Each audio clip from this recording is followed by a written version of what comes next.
la 5ème de couve, spéciale Radiante. On ne pousse pas, s'il vous plaît. On ne pousse pas, c'est inutile. Le public n'est pas autorisé à assister aux épreuves éliminatoires. Moi, je crois que je pourrais être un très bon ninja. À quoi vous jouez? L'heure est grave, c'est pas le moment de faire les guignols. Mais on n'a rien d'autre à faire, on peut pas sortir. On va leur faire notre attaque secrète, l'attaque de la Tour Eiffel, ils vont rien comprendre. Et il faudra aussi parler des dessins animés, notamment des dessins animés japonais qui sont exécrables, quoi, qui sont terribles. Oh, les bâtards! Oh, this you crazy mother...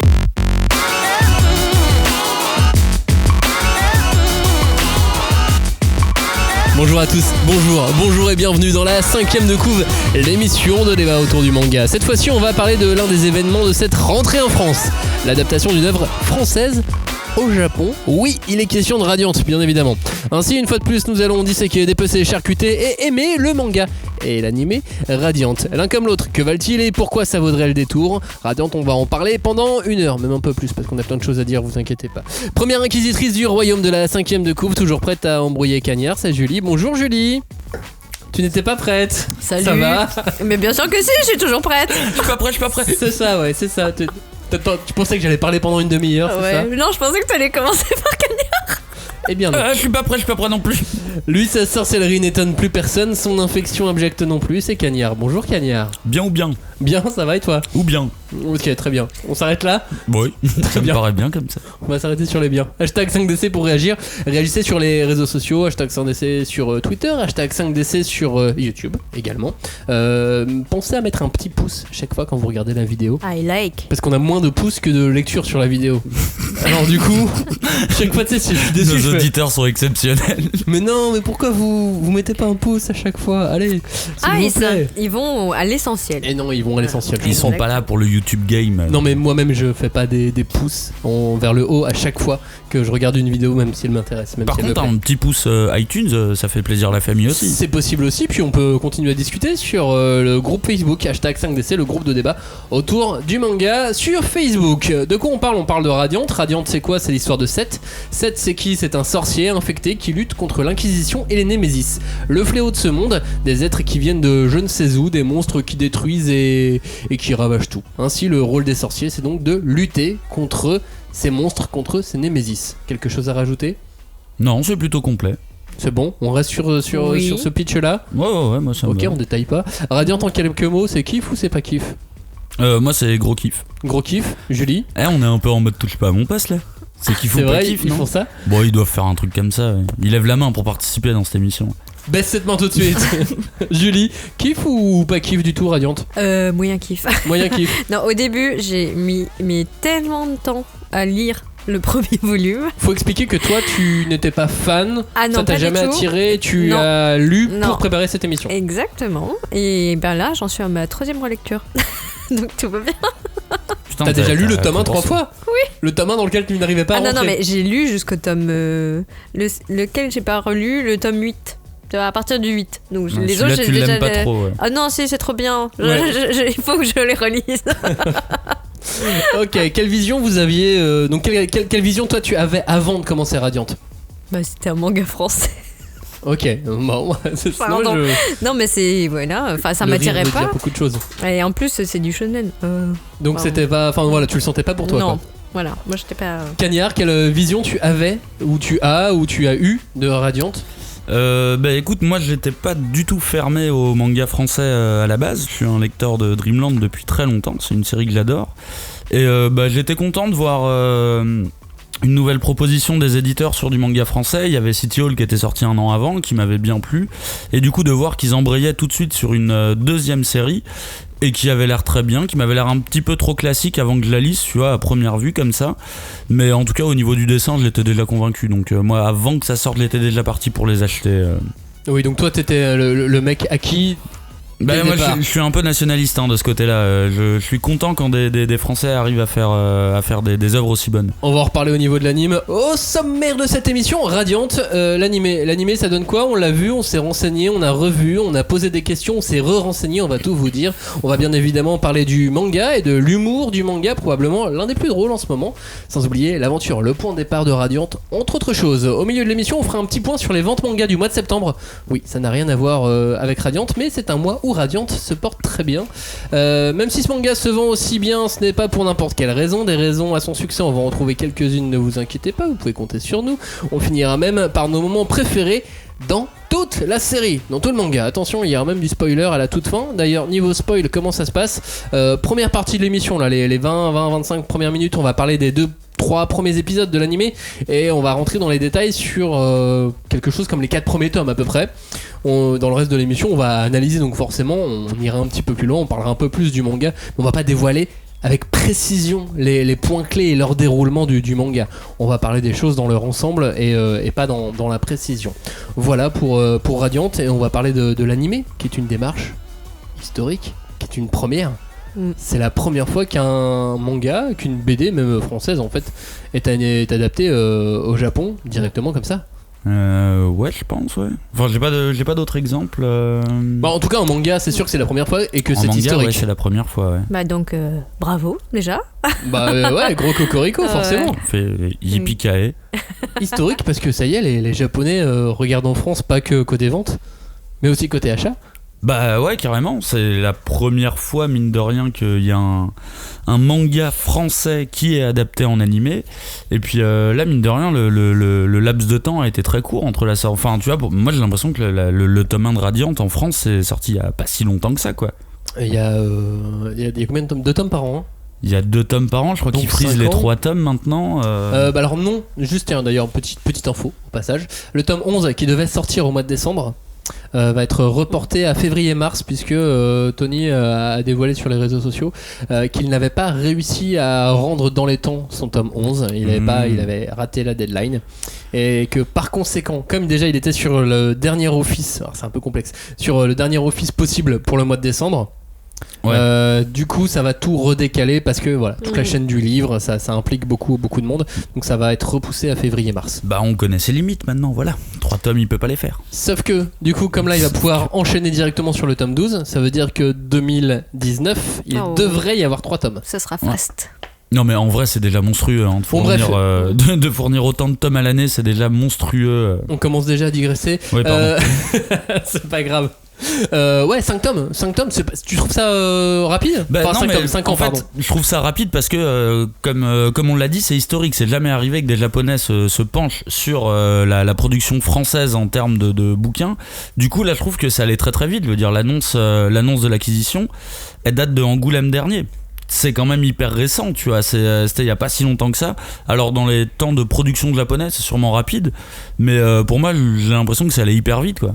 Mais non, je trouve pas ça super giga rapide. Enfin, tu vois, ça fait déjà 10 tomes. Mais ils attendent en général d'avoir une dizaine de tomes avant d'attaquer une adaptation. Ouais, ça dépend. Tu vois, Goblin Slayer, c'est moins par exemple. Ouais, mais là c'est un manga français, c'est encore différent. Bah après, de toute façon, c'est une première tout court. Oui, voilà, c'est une première tout court, donc il y aura plein de premières quelque chose. Oui, puis c'est difficile à comparer avec les œuvres japonaises. Avec Boruto, tu vois, qui a eu un animé quasi en simultané, avant, même avant. Bah oui, c'est vrai qu'il y avait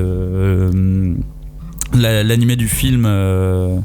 C'est ça, c'était l'animé du film. Il y a eu un Naruto. film, ouais, il y a eu un film avant. Bon, maintenant, j'avoue que tu vois, typiquement, il y a un mois, j'ai regardé l'animé Last Man, qui est un animé français, et j'avoue que ça m'aurait fait plaisir qu'en fait, ça soit une production française de cet animé, parce qu'au final, ce manga, il est français, il a été édité en France. Et j'avoue que j'aurais bien aimé que ça soit une prod française. On a des putains d'animateurs en France qui sont demandés par tout le monde, par Pixar, par le monde entier. Ouais, mais ça serait pas japonais, historique. hein. Aussi, mais ça serait pas historique. Bah ouais, mais j'avoue que je m'en fous de marquer l'histoire. Je préfère qu'il y ait de la qualité, quoi. Bon, alors là, je tease un peu sur mon avis. Ok, ceci dit, c'est pas si historique, puisque dans les années 80 ou 90, on était rempli de dessins animés d'origine française qui étaient créés et faits aux États-Unis. Tu penses à l'école des champions? Je pense à tout ce qu'a fait, une partie de ce qu'a fait Jean Chalopin. Ulysse 31 par exemple. Non mais ce mec il a pas existé hein, avec un nom comme ça, c'est Jean Chalopin. Et oui, et il a bercé une partie de l'enfance de milliers de Français, Jean Chalopin. Ouais. Et de gens dans le monde entier. Bah après que le des mec Français... on lui donnait une marque de jouets, il en faisait des dessins animés de ouf. Genre quoi? Bah genre les Diplodos. Ouais. Ouais d'accord, ok, les Diplodos. Donc ils sont dans la même case que Jean Chalopin, n'ont jamais existé, mais c'est pas grave. Si, les Diplodos déjà d'une, c'était cool. Ah mais oui, c'était arrête, c'était des dinosaures objet de bureau. Non, je connais pas du tout les dinosaures. En fait, Il y c'était avait le diplodocus agrafeuse. et le diplodo scotcheuse et le diplodo agrafeuse et le diplodo ciseau. Faites-moi rêver avec le T-Rex. Non, il n'y les avait pas de ciseaux. T-Rex. Il y avait pas de Il n'y avait T-Rex. pas de T-Rex. Ils ont c'était des viré le- diplodos. Bref, c'était des jouets japonais. On a dit à Joshua Lopin, vas-y, fais un dessin animé avec. Il a fait les diplodos. C'est sorti en 1987. Voilà, maintenant tu sais tout. Mais du coup, tout ça pour dire que c'était quelque chose avant qu'il se faisait, les échanges franco-japonais. Non, mais après, même des Français qui travaillent dans l'animation japonaise, ça existe depuis des années. D'ailleurs, De Crécy, il a bossé, non au Japon, dans l'animation. Oui. Celui Nicolas il y a- De Crécy qui a fait la République du Catch. Ouais, et puis il y a quelques animateurs français, tu vois, sur My Hero Academia, t'as un il y animateur en a. français qui travaille sur les animes de My Hero Ils Academia. sont super cotés, les animateurs français. Bah, ils travaillent tous chez Pixar après, qui peut-être te fait gagner encore plus d'argent que l'animation japonaise, ceci.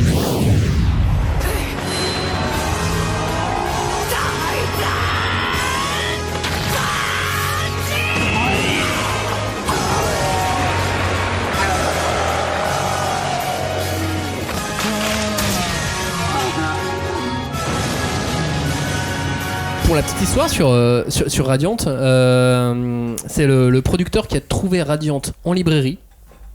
Mais genre comme ça, il se baladait dans une librairie, il est tombé sur Radiant et il s'est dit mais... Au Japon. Ouais, au Japon. Hein Parce que Radiant a édité au Oui. Japon. Et en fouillant, tu vois, c'est aussi leur métier, tu vois, les producteurs. En fouillant dans la librairie, il est tombé sur Radiant et il l'a pris. Ça l'a intrigué. Graphiquement, ça veut dire que ça tient largement la route.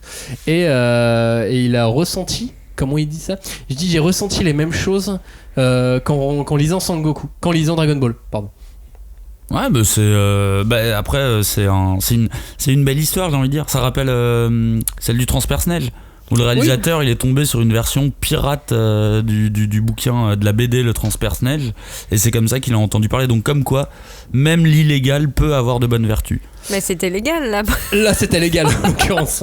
Non, mais il l'a volé, non? Non, mais on parle de rien. Non, il l'a pas volé. Il a Bon, acheté d'accord, le livre. j'essayais d'ajouter un côté illégal là-dedans. Il y a peut-être même une note. Non, mais voilà, un producteur de la NHK, tu vois, qui se balade, qui tombe sur Radiant et qui se dit mais qu'est-ce que c'est que ce truc, qui le lit, qui le pousse en disant et surtout ensuite que- qui va voir sa direction pour le dire mais il y a moyen de faire un Je truc. suis sûr En que plus, c'est français. ce con-là a dû se dire que c'était japonais au début. Hein. Bah, Bah peut-être, mais c'est sauf pas s'il un a problème. regardé le nom il a vu le nom en katakana, tu vois, mais ça marche pas. Ouais, Tony Attends, Balento, c'est un manga pas qui très... représente tellement, qui ressemble tellement à un manga japonais que Oui, tu mais l'illusion après, est parfaite. en regardant le nom de l'auteur, tu t'en Ouais, aperçois. allez, vite. mettons qu'il fasse bien son travail. On va parler de l'animé un petit peu plus. L'animé donc qui est diffusé au Japon sur la NHK. C'est sur la même case horaire où on a eu Bakuman. Ah oui, il y a mais quelques c'est temps. la chaîne éducative. Oui, alors Attention, NHK c'est et pour les enfants. NHK donc, ITV. ITV, voilà, ETV, la chaîne éducative de la NHK, c'est donc le France 2 éducatif. Ouais. Et c'est alors ça dépend des régions, c'est ça ? Oui. Julie, tu me disais que Oui. en fait la même chaîne peut être sur différents canaux, oui, c'est pas la même chose que ça que nous. dépend en fait. C'est-à-dire C'est-à-dire que nous, je notre peux pas- TF1, Oui. il est pas forcément toujours sur la une selon où tu vis au Japon. Oui, je pense. Mais Ok. après, j'ai pas fait toutes les régions, donc je peux pas te dire. Est-ce avec que c'est comme certitude, tu vois. le France-Roi Bourgogne Bah, il y a un peu de ça, ouais. Oui, mais le T'as- France-Roi Bourgogne, il est toujours sur la 3. Il y a beaucoup plus. Ah non. Sur la 3, t'as France 3. Après, si tu veux France-Roi Bourgogne en Bourgogne, tu vas sur la 18, sur la Non, TNT. si t'es en Bourgogne, tu l'as déjà direct sur. Sur la 3 Ouais. Non, c'est France-Roi National sur la 3. Non, quand tu vis en Bourgogne, t'as France 3 Bourgogne. Moi je vis en Bourgogne, mon gars. Je peux te le dire, France-Roi Bourgogne, c'est pas sur la 3. Non, quand tu vis en Bourgogne, France 3 Bourgogne. Est-ce que t'as déjà vécu en Bourgogne, toi? Bah, Pourquoi tu me disons- casses les couilles là? Moi j'y ai vécu en Bourgogne. Mais t'as jamais Il y a- vécu en Bourgogne. Ok, j'ai jamais vécu en Bourgogne.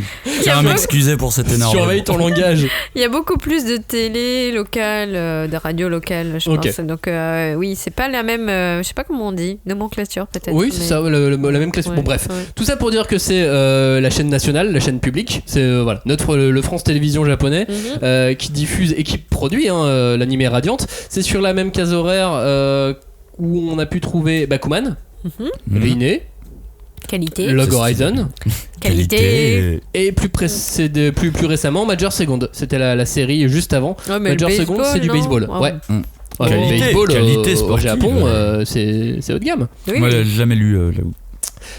C'est diffusé en ce moment entre Snoopy et Bob l'éponge. Ok. Donc c'est une case internationale. C'est une case de dessin animé. C'est une case enfant. Ouais. Alors voilà, c'est ça là aussi la différence. C'est une case shonen début. Oui, pour les primaires, quoi. Bah, primaire et jeune collégien. Ouais. C'est pas la case ado dans le dur. Ouais. C'est enfant, mais en même temps, parce que genre un Bob l'éponge, tu vois, c'est enfant, mais C'est ça. quand même. Snoopy aussi. Et juste J'ai avant, jamais regardé Snoopy, encore avant, il y a Pingu. Vous voyez ce que c'est? Oui. C'est Tout le monde un voit pas. dessert glacé de Kinder. Bah c'est Oui, mais un les petit peu. héros de ce dessert glacé dans un dessin animé. Putain, c'est bien qu'il ait fait autre chose après le Kinder Pingu. Mais oui, il fallait qu'il se renouvelle à un moment donné. Mais non, mais c'est bien. Donc plus sérieusement, c'est donc entre Snoopy et Bob l'éponge. Donc oui, qui effectivement case internationale. Où en face, qu'est-ce qu'on a? J'ai regardé un petit peu sur les autres chaînes. Conscience professionnelle. N'est-ce pas? Il y a des news, Wow. les infos donc c'est diffusé à 17h35 le samedi. D'accord. En face donc des news, du talk show, de Ouais. la pêche. De temps en temps, un peu de baseball. En quelle préfecture? Ouais, parce que ça dépend la pêche en fonction de la préfecture. Hein. De temps en temps, un peu du sport. Bon, bref. Pas de télé-réalité? Je crois qu'il y en avait une. Je l'ai pas Parce que noté. c'est Mais Access Prime Time, ça normalement, non? 18h, 17h. Ouais, mais après il y a plein. Il y a beaucoup de chaînes, il y a beaucoup de jeux, il y a beaucoup de trucs débiles aussi. J'ai pas tout noté. En concurrent grande chaîne et animé, on va avoir Ace Attorney, Phoenix Wright. Objection, voilà, c'est ça. Voilà, c'est un concurrent de Radiant. Ouais, bon, ça va. Ouais, on a vu pire. Sur le web, qu'est-ce qu'on pense de Radiant? Pour l'instant, dans les premiers retours, globalement, les gens ont l'air satisfaits, les gens ont l'air contents. Sur Reddit, j'ai regardé les notes, c'est international Reddit, c'est l'avantage aussi. On est sur un tout petit peu moins de 7 sur 10. Ok. Ouais.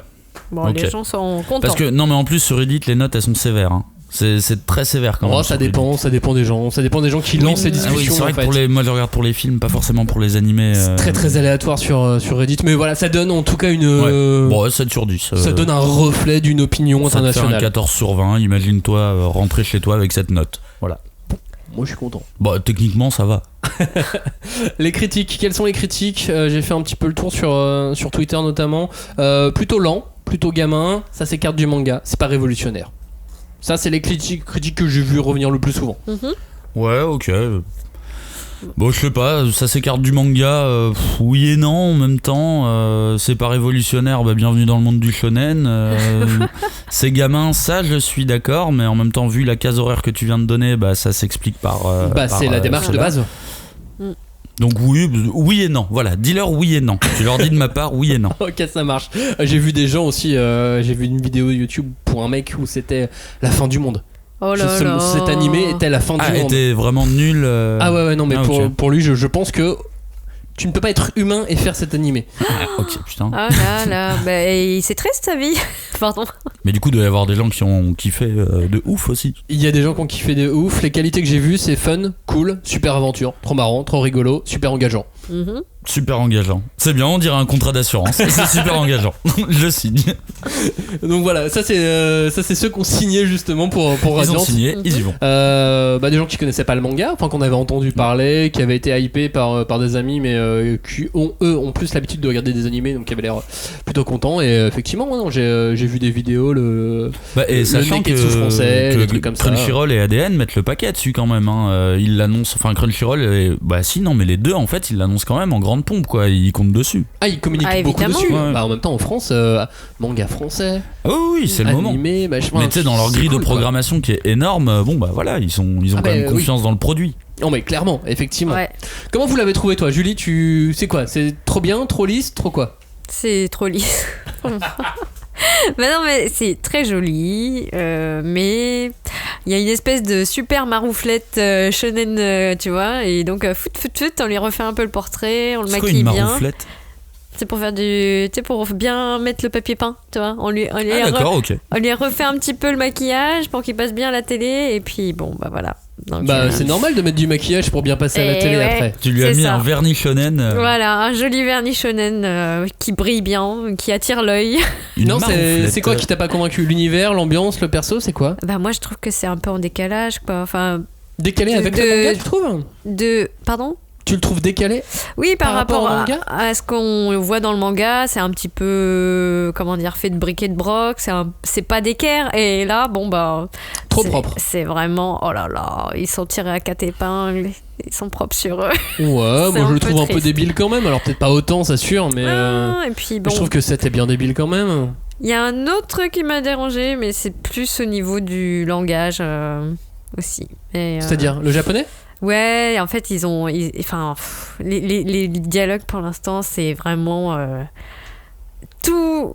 Comment dire, ils ont une espèce de moulinette. Ouais, la moulinette à shonen, quoi. Et c'est tout le temps les mêmes répliques. Tu peux les copier-coller d'un anime à l'autre et c'est. Voilà. Ouais, mais donc peut-être que c'était compliqué de traduire l'humour français de radio. Ah, mais justement, c'était ça le défi, tu vois, de retrouver un petit peu les blagues de Tony Valente et tout. Et là, bah, y a rien.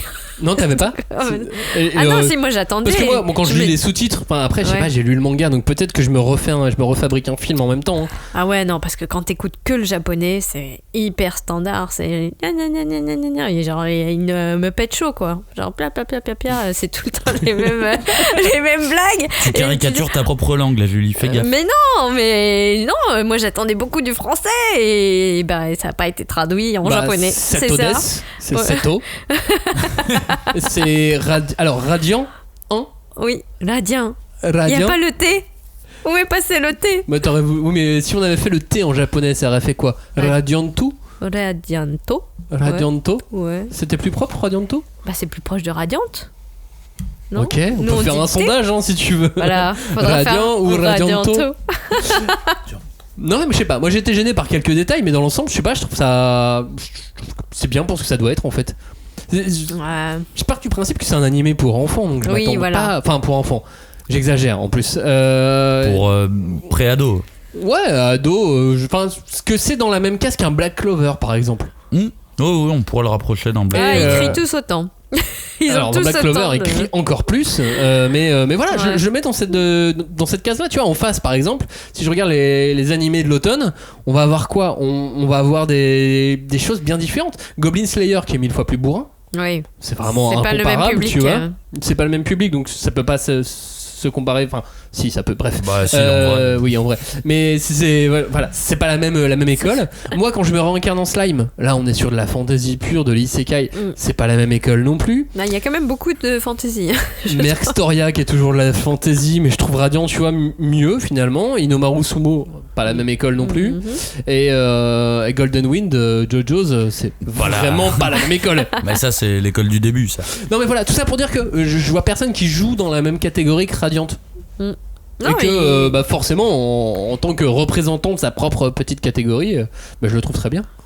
Ouais, enfin c'est une mini catégorie. En fait, la difficulté là, dans l'état actuel des choses, c'est de pas forcément comparer Radiant en lui créant une catégorie, parce que ok, c'est historique et compagnie, mais les Japonais, eux, ils vont peut-être savoir que c'est un auteur français à la base, mais pas forcément, donc ils vont juste le comparer à la production actuelle de shonen, donc ils vont le comparer à My Hero Academia. Ils vont le comparer à Black Clover, ils vont le comparer à des shonen qui envoient. Ou à Hunter et One Piece, parce que je sais pas si vous avez vu l'intro au début avec la carte. Oui, c'est pareil. C'est vrai que ça, putain, oui. Ça aussi, c'était un peu gênant. Tu vois, c'est ça, la moulinette à shonen classique, quoi. Alors, montrons une carte vu que vous êtes débile. Hein? Oui, c'est à toi qu'on s'adresse. Bah, tu vois, mais moi ça me choque pas, moi ça me conforte dans mes codes, ça me conforte dans mon petit canapé. Mais c'est quel code ça? Il faut te montrer une carte enfin, le pire c'est que c'est un code qu'ils ont totalement inventé dans les animés, parce que ça c'est un code à la limite de livre de fantasy. Quand tu ouvres un livre de fantasy, t'as souvent la carte de l'univers, mais dans le shonen, dans les mangas, ils le font jamais ça. Ils te donnent une carte au bout d'un moment quand on t'a expliqué l'univers.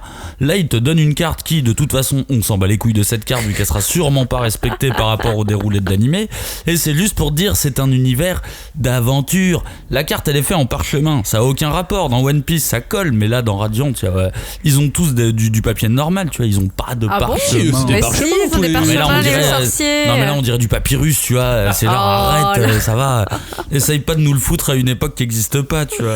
Bon, en attendant jusqu'où ça va aller, a priori, d'après les interviews des différents membres de l'équipe.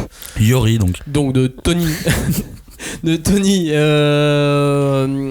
Tu m'as arrêté de me couper. Désolé, ouais. De Tony au producteur en passant par les réalisateurs. A priori, interview, ça ferait 4 tomes, ça irait jusqu'à la fin de Rumbleton. Ah bah c'est déjà vachement bien s'ils vont jusqu'à la fin de Rumbletown. Bah, en tout cas, d'après, quand tu vois le générique, pour moi, ça peut pas en être autrement. Moi, j'en sais rien. J'ai l'impression qu'ils sont prêts à tout là dans cet animé. Non, mais t'as regardé le générique d'intro ou pas, l'opening? Oui. Oui, j'ai regardé. Oui, ça va jusqu'au bout de. Tu sais, tu vois tous les personnages déjà en nombre, donc déjà tu peux savoir jusqu'où ça va à partir des personnages. Et en plus, par rapport aux scènes. Oui. On voit la joueuse de flûte, on voit tout ça. Bah moi, ça m'inquiète un petit peu. Bon, je vais pas faire une redite, je suis assez d'accord avec ce que dit Julie, la moulinette shonen et compagnie, ça c'est clair. Par contre, pour le coup, j'attends la VF. J'attends de voir ce qu'ils peuvent faire avec la VF, parce que si on part de One Punch Man où ils ont mis Orelsan, tu vois, pour faire la VF de Saitama, je me dis que peut-être on va avoir un effort, et là ça va dépendre que de nous, ça va dépendre de nous, des équipes françaises. Du coup, je me dis qu'on va peut-être pouvoir retrouver un petit peu plus de la vivacité de dialogue qu'il y a dans Radiant. Sauf si on prend les mêmes 20 doubleurs qui font tous les animes. C'est ça, mais c'est pour ça que je mets une pièce, tu vois. C'est pas tant le doubleur et son travail, c'est plutôt retrouver le ton, les mêmes blagues, le même vocabulaire, tu vois, que dans le manga. Ouais, parce que là, ça s'est un peu perdu en cours. Ouais, mais il y a l'interprétation aussi. Enfin, là...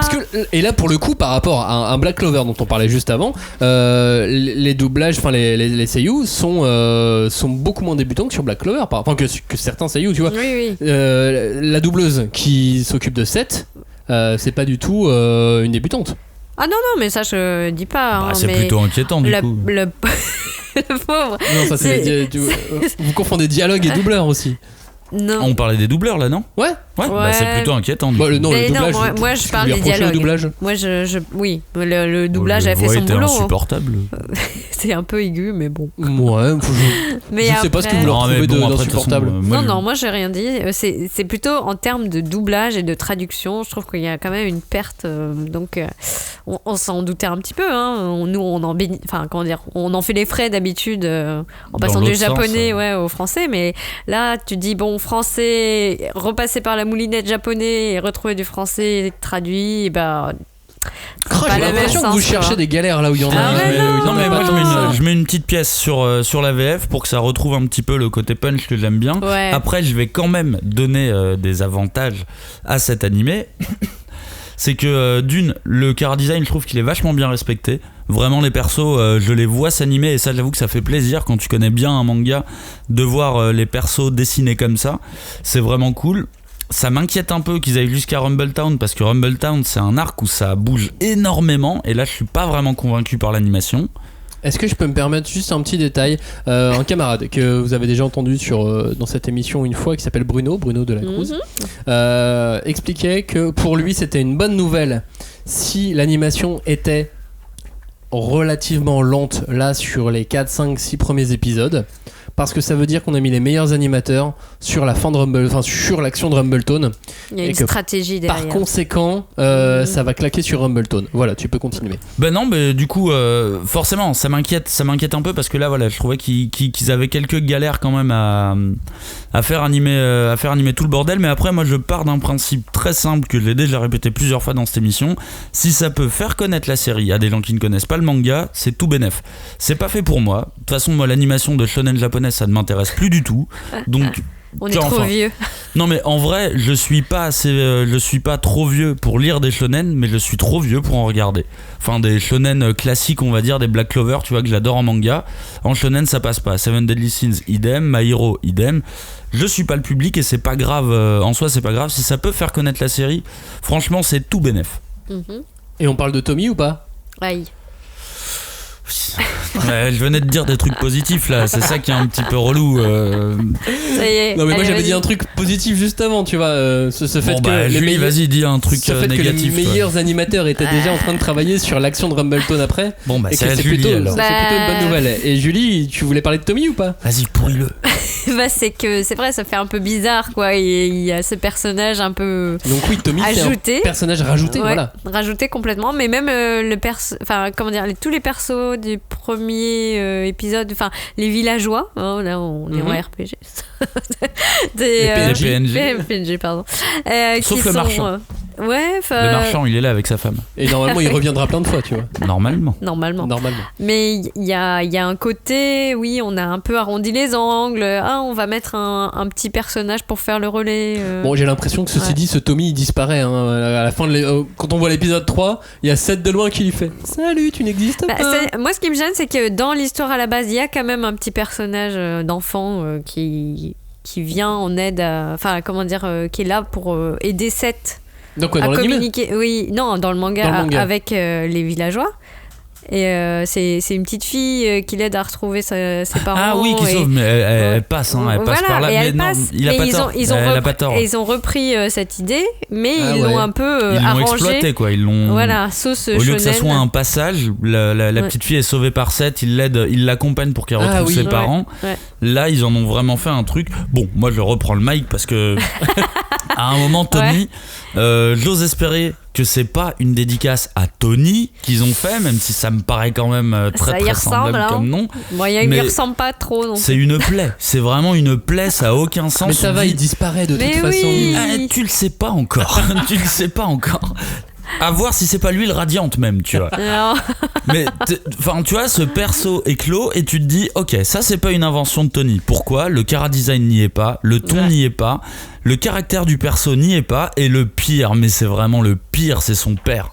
Son père est banquier. Ils ont introduit des banquiers dans l'univers de Radiant, quoi. Bienvenue au Japon. Avec des cravates, avec des cravates, c'est et pas des doubles cravates. Mais ça détonne complètement. C'est nul. Ça détonne complètement. En fait, ça aurait été tellement plus drôle que juste le banquier ait une vraie double cravate comme Doc après, truc, quoi. Tu vois, un petit truc un peu drôle. Là, on dirait qu'il sort de Full Metal Alchemist. Tu vois, il est habillé un petit peu à l'époque et tout. Je te permets pas. Mais non, mais c'est pas un défaut. C'est que Full Metal Alchemist, c'est à une certaine époque. Et là, j'ai l'impression qu'ils ont tiré ce perso de cette époque. Tu vois. Ah non, moi je suis désolée. J'ai vu l'épisode 3 là. Et il y a un petit salut à la japonaise. Là, tu fais ah non, on n'est pas dans Radiant. Ah non, mais c'est on est au Japon. Bah, en même temps, c'est des animateurs japonais, tu vois. C'est après, normal. ils font ça pour le public japonais à la base. Hein. Et puis ils le adaptent, pour tu nous, vois. hein. Oui, voilà, ils le font. Oui, clairement, ils le font pas du tout pour nous. Mais quelle saloperie ce perso de Tommy, quoi. Ah, il m'a sorti du truc, il m'a énervé. Laisse Tommy tranquille avec sa petite casquette de français. Et son père banquier qui est gentil. Non mais on est où là ? Oh, la bulle financière, tout ça là, c'est bon, les banquiers c'est des pourris. Le gant, c'est lui le Némésis, c'est le banquier. Mais faites-le taire. Le gant et la magie. Ouais, c'est un peu perturbant, mais l'épisode bon. 3 nous montre. Ils essayent de se rattraper. Je sais pas, c'est bizarre parce que donc à la base Seth ne peut pas utiliser la magie avec un gant. Non. Alors que tout le monde utilise la magie avec des gants dans le. Oui, sinon ça fait mal. Sauf que épisode 1 et 2 il y arrive. Quand il veut. Quand il veut. Et puis épisode 3. Bon, en fait c'est mieux sans gants, mais je sais pas, c'est bizarre. Et on lui refile des gants en plus. Et en plus on lui refile des gants que Alma a recousu. Même si l'épisode 3 je l'ai trouvé assez touchant. Moi j'ai bien aimé l'épisode 3 par rapport aux deux autres. Il est touchant, mais moi je suis désolée, Alma c'est pas Alma. Ah ouais. Bah là c'est la scène des adieux et tout. Ouais, je sais pas, je l'ai trouvé pas mal, pas si mal que ça, Alma. Si on compare un peu plus rentre dedans quoi, un peu plus. Si on compare la scène d'adieu du manga et de l'animé, ça a rien à voir. Hein. Tony il a mis beaucoup plus d'émotions en 5 pages. Alors qu'eux ils font durer ça 5 minutes, mais avec ce putain de piano habituel. En 5 cases. Mais après, bon, ça c'est la différence entre les mangas et les animes. Moi j'aurais toujours un petit peu de mal à l'expliquer. Écoute, moi j'ai vu des différences dans ce départ, mais au final, je suis pas mécontent du départ de l'épisode 3 là. À mon avis, on va encore être sur 5-6 épisodes un peu différents, puis après on va. D'ailleurs, il y a déjà ce gros truc différent du flashback de Alma et de totalement Seth, différent, qui n'existe absolument pas dans le manga pour le moment. En fait, ils ont reconstruit, ils ont reconstruit un truc qui arrive à plusieurs moments. Oui. Ils voulaient et qu'ils l'ont vachement assaini aussi. Et qu'ils ont peut-être un peu assaini. En même temps, quand il se fait tabasser par les gamins, bon, c'est un classique en même temps. Non, mais bon, Asta, il s'est déjà fait tabasser comme ça dans Black classique Clover. Tabassage, mais c'est pas ça, c'est le côté hygiéniste, tu vois, qui me gêne. Mais on y reviendra un peu plus tard. Hygiéniste, elle a dit carrément. Bah, tu vois, moi ça m'a fait rire quand Alma elle est arrivée et qu'elle a touché le villageois en disant ah, t'es contaminé. Ouais, mais dans ça, le manga, commun, ça s'appelle 2 molars et un pipi. Alors, on ne parle pas de la même chose. Oui, soit. Bon. Mais c'est vrai qu'ils ont pris des indépendances sur les pouvoirs. Enfin, je sais pas s'ils ont essayé de simplifier le pouvoir de Seth. Je pense qu'ils l'ont simplifié. Parce qu'ils se sont dit que ça allait être trop compliqué, ce truc de cacher son pouvoir, d'être différent et tout. Mais bon, en tout cas, oui, ils l'ont simplifié là. Je vous parle d'une autre théorie, elle est pas de moi, je l'ai vue à plusieurs reprises sur internet. Les Némésis n'attaquent jamais par eux-mêmes. Ils ne font que se défendre. Ah, c'est dans le intéressant. manga et dans l'animé, le Némésis attaque tout de suite. Ça voudrait dire que Tony n'y a pas fait attention parce qu'il a expliqué qu'il validait les scénarios et qu'il validait tout. Alors que Tony n'y ait pas fait attention, ça m'étonnerait. Ou ça alors, veut dire que la théorie est bidon. Ça veut peut-être dire que la théorie est bidon. Parce que après voilà. le truc c'est que dans le manga des Némésis on en a pas vu tant que ça. On en a vu deux. Donc en fait c'est un peu dur d'établir un peu une. plus, Bah il y a celui du début et il y a celui de Rumble Town mais qui est contrôlé par la joueuse de flûte de Hamelin donc on peut pas un vrai lui Némésis imputer. et on a vu que ça en Némésis. On dit Après, Après, il y a des projections de Némésis. Et ouais mais c'est la même, c'est Ouais. contrôlé par des. C'est ça. Non mais on a pas c'est vu. intéressant. Hein. Peut-être que c'est une idée qu'il a. Hein. C'est une idée. carrément possible. Mais en tout cas voilà, sur l'animé, 3 épisodes, épisode 4, celui que vous allez voir donc à partir de ce samedi par rapport au moment où on diffuse l'émission. Tout le monde a suivi ? Tout le monde a bien suivi. C'est la découverte de l'Artémis, on a découvert aussi les généraux, les thaumaturges, merci. Les thaumaturges, Torque-sama. Ah non mais Et puis Piodon, on a découvert Piodon, voilà. Pas encore. il est dans un coin. Si vous n'avez jamais lu le manga, mais vous vous demandez qui c'est Piodon, Ouais. c'est le mec à la fin que vous. C'est le perso Le trop petit stylé. sourire mais... dans le noir. C'est ça. Mais comme Torque, mais tu vois, c'est la même chose, c'est exactement la même chose. Tony, pour introduire Piodon, ça lui prend 2 cases et ça marche direct. Torque, c'est la même. Là, on est obligé de te faire une vieille scène de discussion qui n'existe absolument pas dans le manga, tu vois, pour te dire. Je me demande chacun... s'il n'y a pas une simili-scène ça y qui ressemble. ressemble, ça. Non, Non. ils parlent pas tous. Il y a que Torque et Piodon qui parlent. Avec, mais si, la petite blonde avec la croix sur le. Après. Mais en fait, Après, c'est ils parlent tous ensemble. C'est-à-dire qu'ils ont pété la chronologie. en C'est fait. ça, ils ont pété la chronologie. Ouais, Ouais. voilà, vous m'avez eu. Bon, on parle du manga maintenant. Allez. Yes. On parle du manga. Merci. Mais pour de vrai, continuez à suivre l'animé. Oui, évidemment. Mais j'ai dit on parle du manga maintenant. Ça veut dire que tu te tais et on met un son, tu vois, un jingle, un truc. Tu comprends ? On a un jingle ? Oui, on a un jingle et c'est maintenant.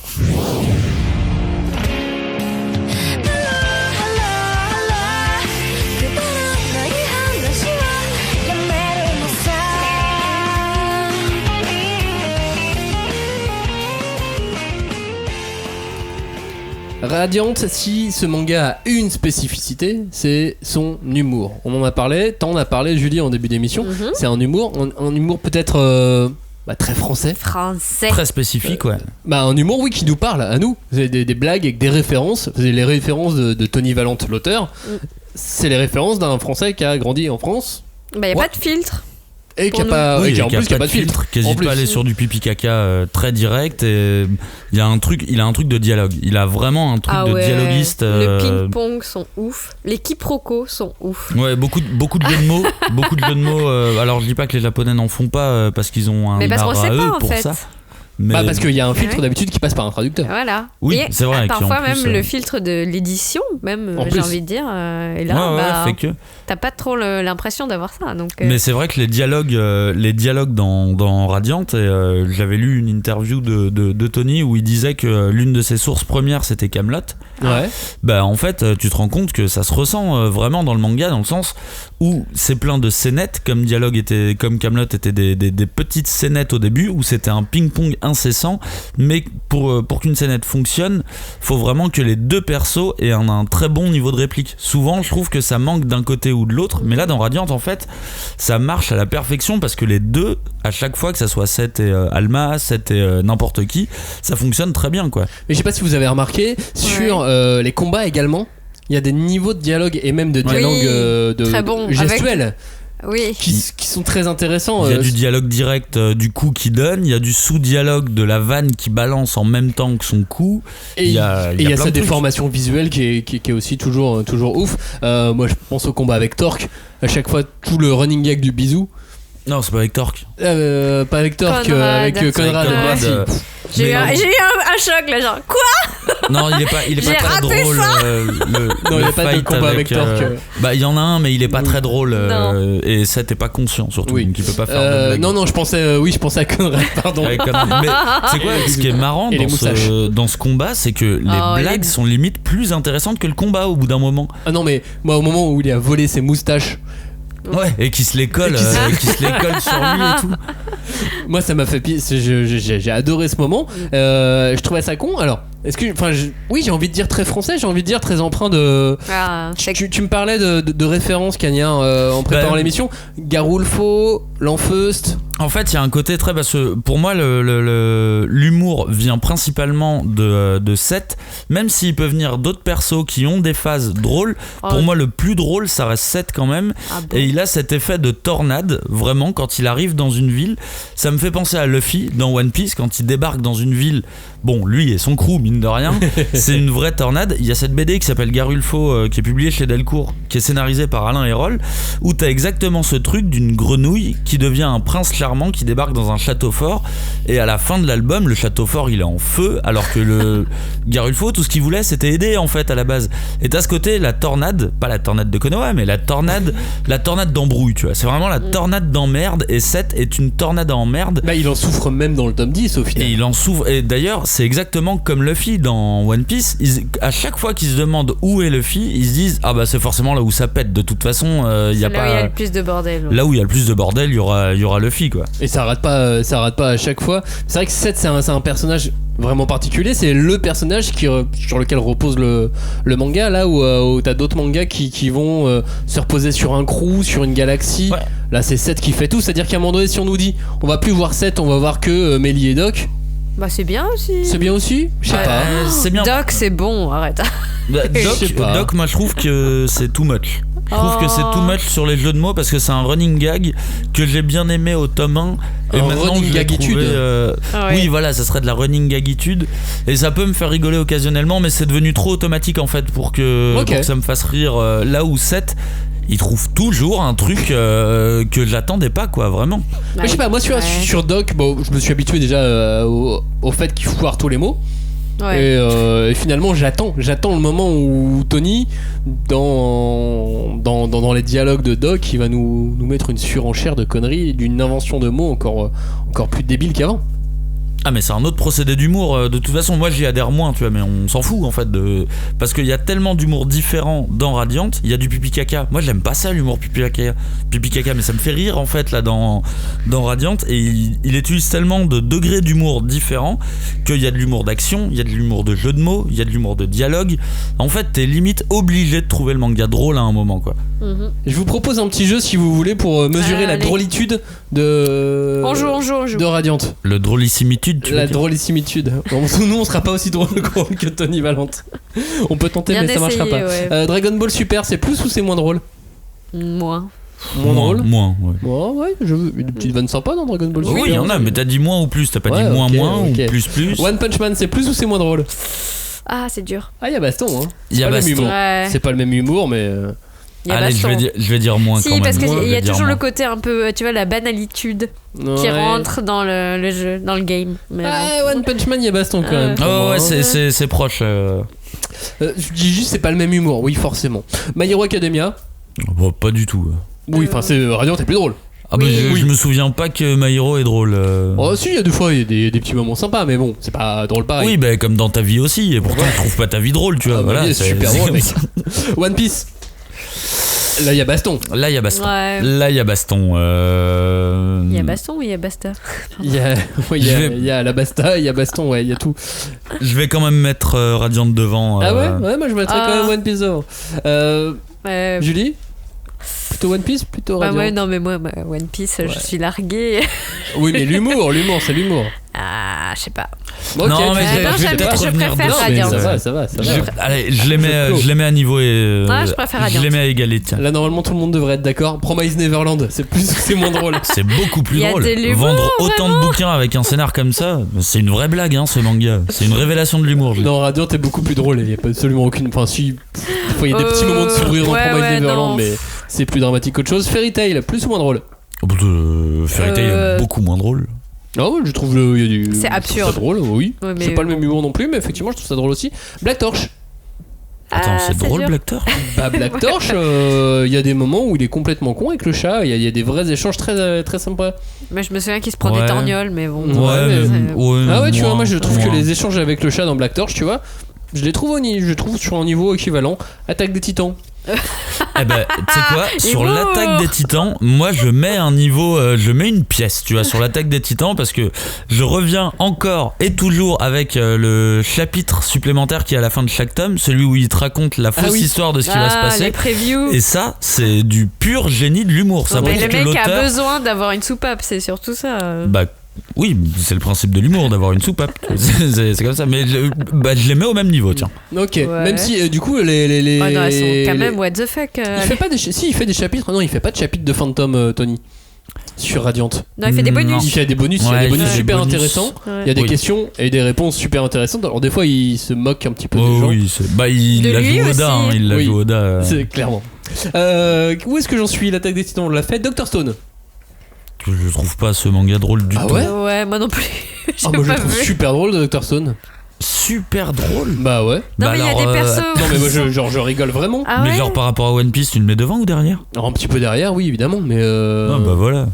Mais Non, mais Non, je trouve- sais pas, j'ai pas le souvenir d'avoir même Ah ouais. souri. Ok. Bon, Splatoon, Hein. pas le même humour du tout. Ah, j'ai pris les mangas qui se vendent le plus en ce moment. Hein. Ah bah Splatoon, oui, bah ça vend donc pas bien. les plus drôles. Bah, je l'ai pas lu Splatoon. Hein, je suis Assassination désolé. Classroom, vous en dites quoi? C'est un peu Non, Radiant est plus bagarré un peu. Ok, quand on va même. comparer avec un manga français. Si Est-ce je que vous je dis- peux, est-ce que je peux en rajouter un dans l'équation? Ouais. Oh là. Fire Punch. Fire Punch. Oh là là. Alors on n'est pas dans les top ventes, mais On n'est pas dans les effectivement. top ventes, mais en termes d'humour, pas le c'est même pas le même humour du humour. tout. bien- mais ça, on peut le dire pour chaque titre, mais pour chaque film, pour il y a- chaque série. Il y a du dialogue. Mais Des dialogues, il y a du dialogue quand même voilà, de qui haute sont- volée, tu vois, au ouais. niveau de l'humour. Il y a du vrai ping-pong avec C'est les vrai. traductions, le black hole, tout ça. Il y a, Ah, il y a un truc. Non, je suis Ouais. d'accord. J'allais finir avec Kiei, manga français, là, tu vois, humour français. Oh là.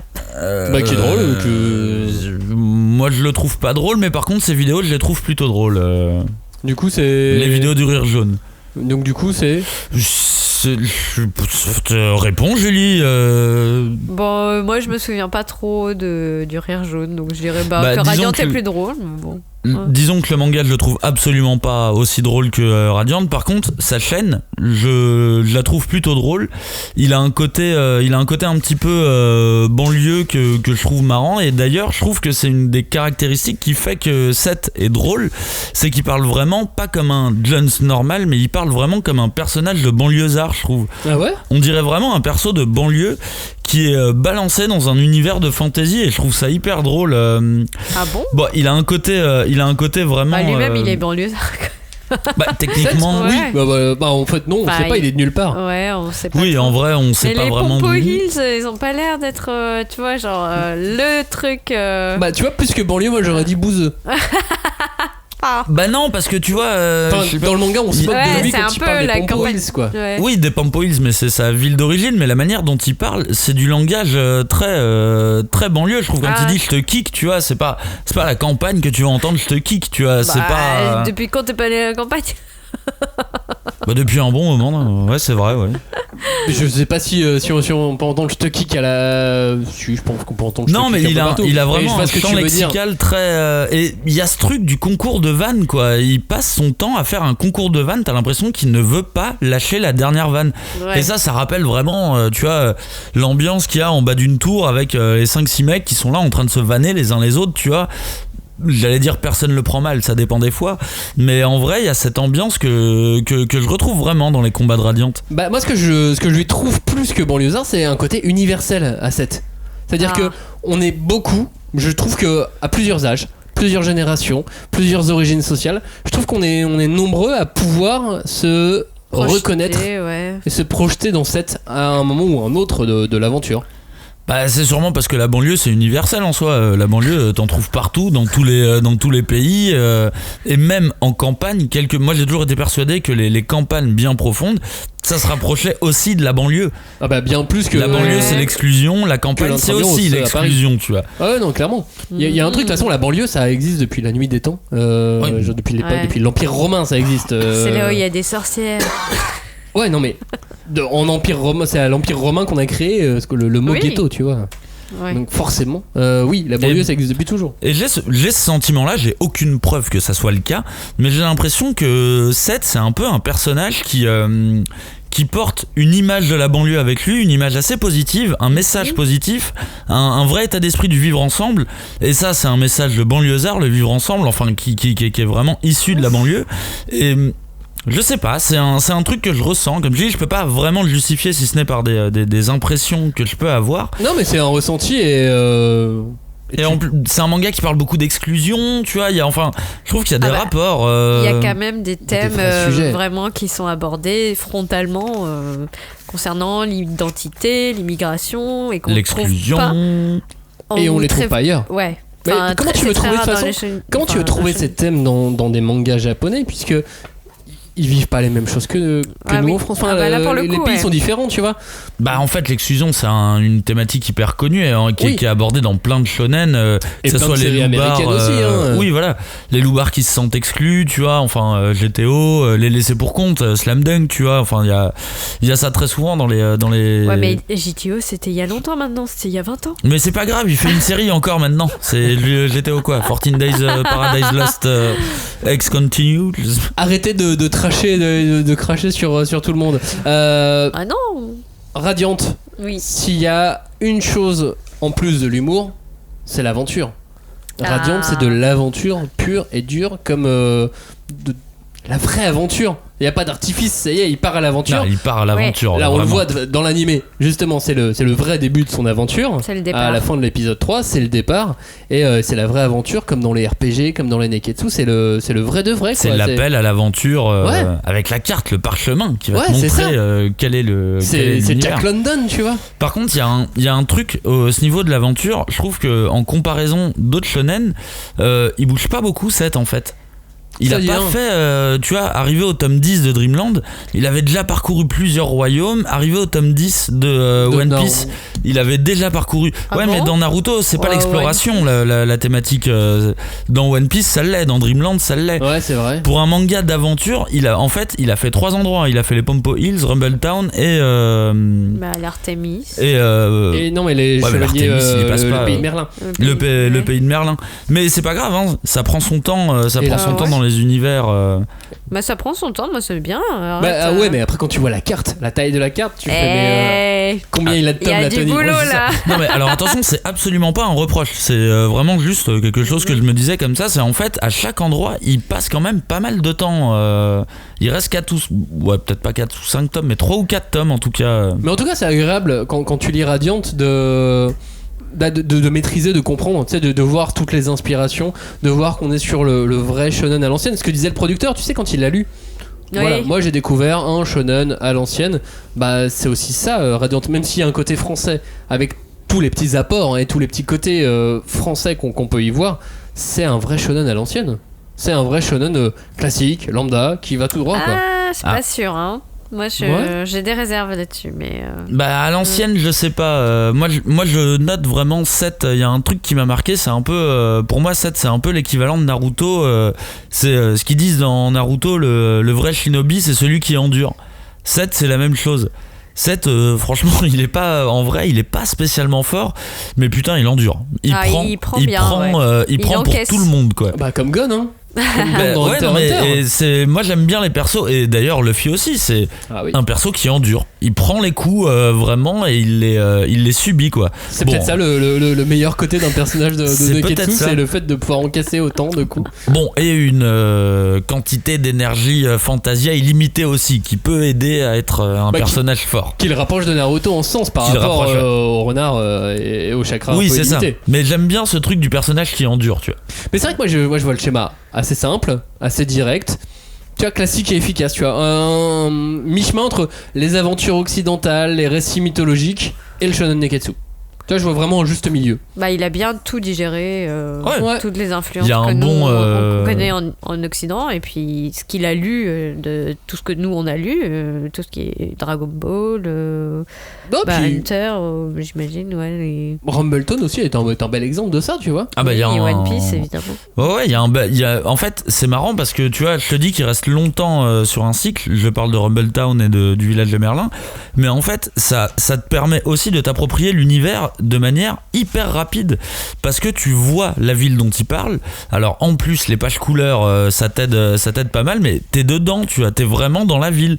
Et moi, quand je pense à Rumbletown, je peux pas m'empêcher de voir une mise en scène comme celle qu'il y a dans Alabasta, dans One Piece. Il y a un compte à rebours, il y a un danger, il y a un attentat qui est en train de se préparer, il y a une vraie montée en épingle comme dans le... Bah, et en plus, moi c'est mon cycle préféré de One Piece, celui d'Alabasta, donc tu vois, je vois vraiment, je vois des similitudes vraiment, quoi. Et puis là, c'est surtout en plus dans Rumbleton où on a la grosse révélation. Oui. L'existence de Piodon et Piodon. On sait Piodon, pas. c'est vrai, on sait toujours pas. Piodonos. On sait pas dégueulasse. comment le prononcer, mais effectivement, oui, ça c'est fort. Mais de toute façon, il est très fort pour créer les personnages. Ah, S'il y a un Grimm. truc. C'est génial. Grimm, on sait pas d'où il sort. Mélie. C'est en même temps, c'est la mort et en même temps, c'est une momie. Ah là là, et et en moi, même temps, il il me est fait cool. penser à Funérailles. Funérailles. Non, C'est c'est Funérailles. de mots doux. Ah, Non. dans Freak Squill. dans Oui, Freak Squill. Freak Squill, ouais. Ouais. Mais il a eu une série. Il y avait trois tomes. Ouais, il y a une série spin-off. Il y a une bande dessinée, effectivement, une bande dessinée. Ouais. Bah, la BD Et ça Freak vient, Squill mais ça vient de chez Ankama aussi, Ouais. Freak Squill, bizarrement. donc, Ouais, mais je sais pas. En tout cas, mais il a un vrai don pour les personnages. Ah oui, mais c'est ça, son atout. C'est vraiment les personnages, ça va être son truc, quoi. Contrairement à ce qu'on voit dans les shonen, enfin, je suis désolée, mais t'as vraiment des personnages avec du caractère, avec une identité, avec un passé, avec des envies, des buts à atteindre, qui sont pas du tout ceux que tu peux avoir grâce à la moulinette shonen qui va te transformer, le timide qui sait pas ce qu'il veut, la meuf qui est super bonasse mais qui rate ce qu'elle fait, enfin bon bref. Et là, non, les personnages se reconnaissent et on a envie de les suivre. Et surtout, ils sont pas dépendants de leur relation avec Seth, quoi. Donc, Ouais, mais après, au bout d'un moment, ils commencent à avoir un peu d'épaisseur dans les autres mangas. Non. Cite les autres mangas. Je te dis ça avec les yeux un peu baissés, mais non, mais s'il te plaît. dans Hunter x Hunter, tu vois. Ah oui, mais non, mais Hunter, c'est pas pareil. Ok, on sort Hunter. Dans Naruto, ils commencent tous à voir après. Tu vois, plus loin. Oui, loin. Parce qu'il y a vraiment Alors, beaucoup de tomes. au début, ils sont un peu archétypaux, effectivement, Ouais. mais au bout d'un moment, ils commencent tous à avoir de l'épaisseur. Alors là, effectivement, oui, je te rejoins, ils ont de l'épaisseur dès le début. Bah oui, parce que Bah, les gens, ils attendent pas de rencontrer d'autres pour avoir une vie. C'est quand même incroyable. Attention Julie, là, je sens le message personnel. Ouais, Mais c'est vrai qu'il a une manière d'ancrer les personnages qui est vraiment magique. C'est-à-dire avant même qu'ils commencent à parler, tu connais déjà leur histoire. Et quand ils commencent à parler, t'es en plus surpris de leur histoire. Tu vois. C'est un truc qui sait faire. Son personnage arrive, une de case, bam, tu sais. Tu sais déjà à quoi ça va ressembler. Et finalement, tu vas être surpris quand même. Quand t'as vu le Bravely Quartet arriver la première fois, tu savais que c'était des. Je savais que c'était des bolos, ouais. Ah ouais, quand même. Mais tu vois, c'est un peu je écrit savais sur que leur c'était- front, quoi. Je savais que c'était des bolos, mais en fait, ils donnent une leçon à 7 quand même. Mais même oui. si c'est des bolos, ils donnent une leçon à 7, donc c'est pas tant des bolos que ça, tu vois. Et puis bon, ils ont des slips en plume. Ils ont des slips en plume. Oui, mais ça, oui, c'est- mais t'as tout en plume, tu vois, tu peux tout avoir en plume. C'est vrai que toute cette partie-là sur les plumes, moi j'adore. Non, mais entre la construction de Seth et la construction de ce Bravely Quartet, effectivement. Il y a un truc. C'est probablement les persos les plus archétypaux du manga. Ah bah oui, c'est vrai que. Archétypés. Oui. Mais en plus, c'est bizarre parce que tu te dis que dans ces cas-là, normalement, c'est un perso tout seul qui doit arriver. C'est pas un crew, tu vois. Il devrait pas arriver en crew normalement. On aurait dû avoir juste le perso principal. Mais tu vois, regarde, c'est un truc à la con. Mais Ça. non. Dans les membres du Bravely, il y a le chef Ouais. avec sa Chico. Et puis il y a Gigi. Et il y a Gigi. Gigi, ça a pris combien de cases à le poster? Il fait le con 2 fois, il se trompe 2 fois de position dans laquelle il doit se mettre, et en fait 3 pages après tu découvres que c'est le plus puissant des sorciers, tu vois, enfin des sorciers du quartet. Bon, 3 ça- pages après, pour moi en fait on l'avait découvert quand ils rejoignent Alma. Tu sais, à un Non, moment donné- c'est vraiment quand ils sont dans la banque, Seth les attaque. Et c'est à ce moment-là que Gigi le repousse et le chef dit si seulement t'avais plus de personnalité, ça serait toi le chef. Ah bah tu vois, moi ça, ce truc, alors je me souviens, mais je l'ai ressenti beaucoup plus fort quand ils sont avec Alma. Ouais, parce qu'il le redit. Il le redit, ouais. Et tu vois, c'est con, mais il vient déjà de mettre une pièce sur ce personnage. Il en fera peut-être jamais rien, absolument rien du tout, mais déjà tu dis ah ok, ce perso-là, on va peut-être le voir revenir, mais ça veut dire qu'il a déjà un background, il a déjà une histoire. C'est une manière de distiller l'info qui est quand même assez géniale, je trouve. Il a l'air gogol, Gigi, en plus. Mais ouais, il a l'air gogol, il a des coussins sur ses oreilles et tout, tu vois, il a l'air teubé, mais en fait, les apparences sont trompeuses, c'est ce que nous explique ce manga après tout. Soit, mais comme Seth qui est censé être le héros qui fonce droit, le héros qui a le sang bouillant. Mais sauf qu'il doute tout le temps. Bah, et qui est censé être un dur à cuire, effectivement. Bah, il est dur à cuire, c'est toi qui l'as dit. Mais il est dur à cuire. Ouais, mais il arrête pas de faire. Ouais, mais en fait, j'aurais pas dû faire ça. Mais il a une. Bah, c'est bien de voir enfin un héros qui réfléchit ou qui essaye de réfléchir. Ouais. Alors, il réfléchit pas trop quand même. Oui. En fait, il a de la réflexion sur lui-même, pas sur l'action. C'est ça qui est bien aussi. C'est quand 10 tomes, tu vois qu'il change. Tu vois qu'il évolue. Alors que des fois, tu te désespères de certains. Et ça, j'avoue que c'est pas spécialement shonen à l'ancienne, ça, parce que c'est un héros qui, pour l'instant, de ces 3 cycles qu'il a eu, c'est un héros qui a douté à chacun de ces cycles, et pas une petite vacillation. Tu vois, normalement un héros devrait douter une fois, tu vois, à un moment. Ah, pourquoi? Bah, j'ai l'impression que c'est ce qui arrive souvent. On les fait douter une fois à un moment tragique. Mais ça, c'est la formule américaine. Et ils se dépassent ensuite. Ouais, voilà, c'est ça. C'est les super-héros, tu vois. Mais non, Superman. mais qu'est-ce que tu racontes? N'importe quoi. Mais le Luffy a douté, Naruto a douté, Goku a douté. Donc Goku, ce qu'il a douté. Ouais, Goku, je suis pas sûr. Je suis pas sûr, non. En fait, je suis pas sûr non plus. Mais Seth, lui, doute tout le temps et dès le début. Et chacun des cycles t'amène un nouveau doute. C'est d'abord c'est d'abord le quartet qui le fait douter sur sa volonté d'aider les humains. Non, c'est déjà Alma qui lui met une pièce, qui lui dit oui, c'est vrai à que quoi même ça Alma sert met déjà de combattre les Némésis si tu fais plus de mal que... Si tu fous plus de bordel que les Némésis, elle le fait douter. Donc, et pourtant c'est marrant parce que c'est pas un perso que j'estime comme une chialeuse, tu vois. Ouais, mais je sais pas si on a le droit de dire chialeuse. On a le droit de dire chialeur. On peut. Juste au masculin, mais effectivement, on le voit pas chialer tant que ça, à part le départ de. Il a des petites larmes. Il a des petites larmes souvent, mais tu vois, avec la dose de flûte de. Et même quand il est dans la bulle de Sid. Oui. Ouais. À un moment donné, quand les filles viennent le voir dans le tome 8-9, quand les filles viennent le voir pour lui dire mais sors de ta torpeur, sors de ce mode endormi, enfin. Et là, il est plus que dans le doute, et c'est la force des filles qui le ramène. Mais c'est parce que il essaye de comprendre. Ça, c'est vraiment. C'est vrai. Il écoute. Depuis le début. Elle a raison depuis le début. Il comprend. Il essaye de comprendre. C'est ça qui est génial, c'est que pour une fois, t'as un héros de shonen qui va vers les autres et qui est pas justement le centre de l'attention. Ouais. C'est pas un Luffy qui appliquera son avis. Quelle horreur. Le dictateur. Mais c'est vrai que ce n'est pas un héros qui applique son point de vue. Au contraire, il est plein d'empathie, que ça soit les immigrés, que ça soit les. Il écoute les gens, il essaie de comprendre les points qui les rapprochent les uns des autres et voilà. Et en soi, c'est un perso très sensible, quoi. Non mais oui. Il est très réussi à ce niveau-là. Ah ouais, non mais. Moi je prends 7. Bon alors, est-ce que vous avez tout dit là sur l'aventure?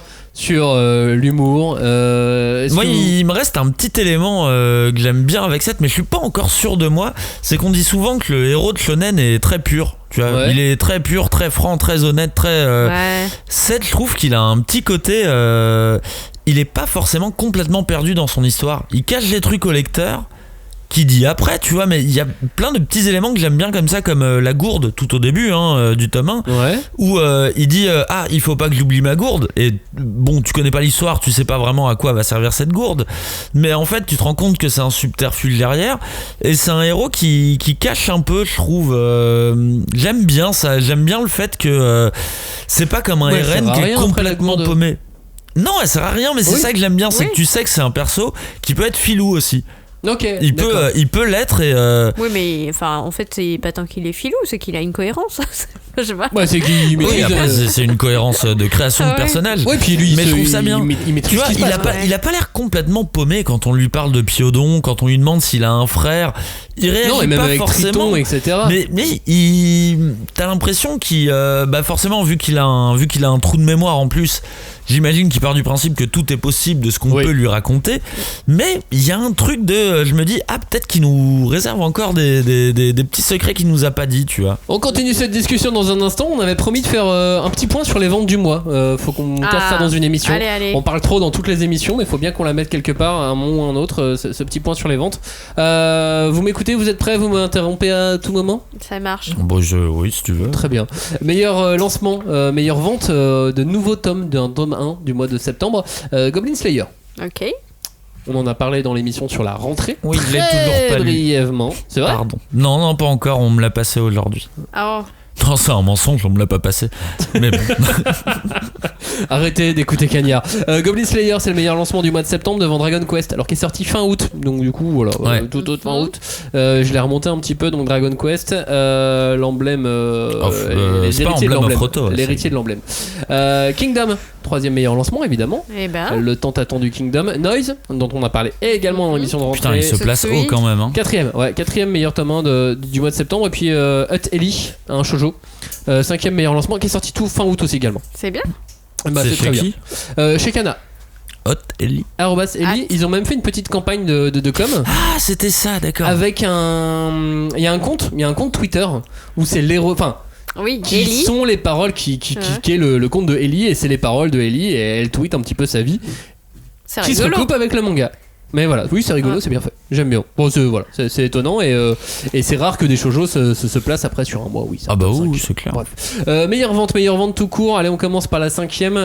Attaque de Titan tome 25. Bah normal.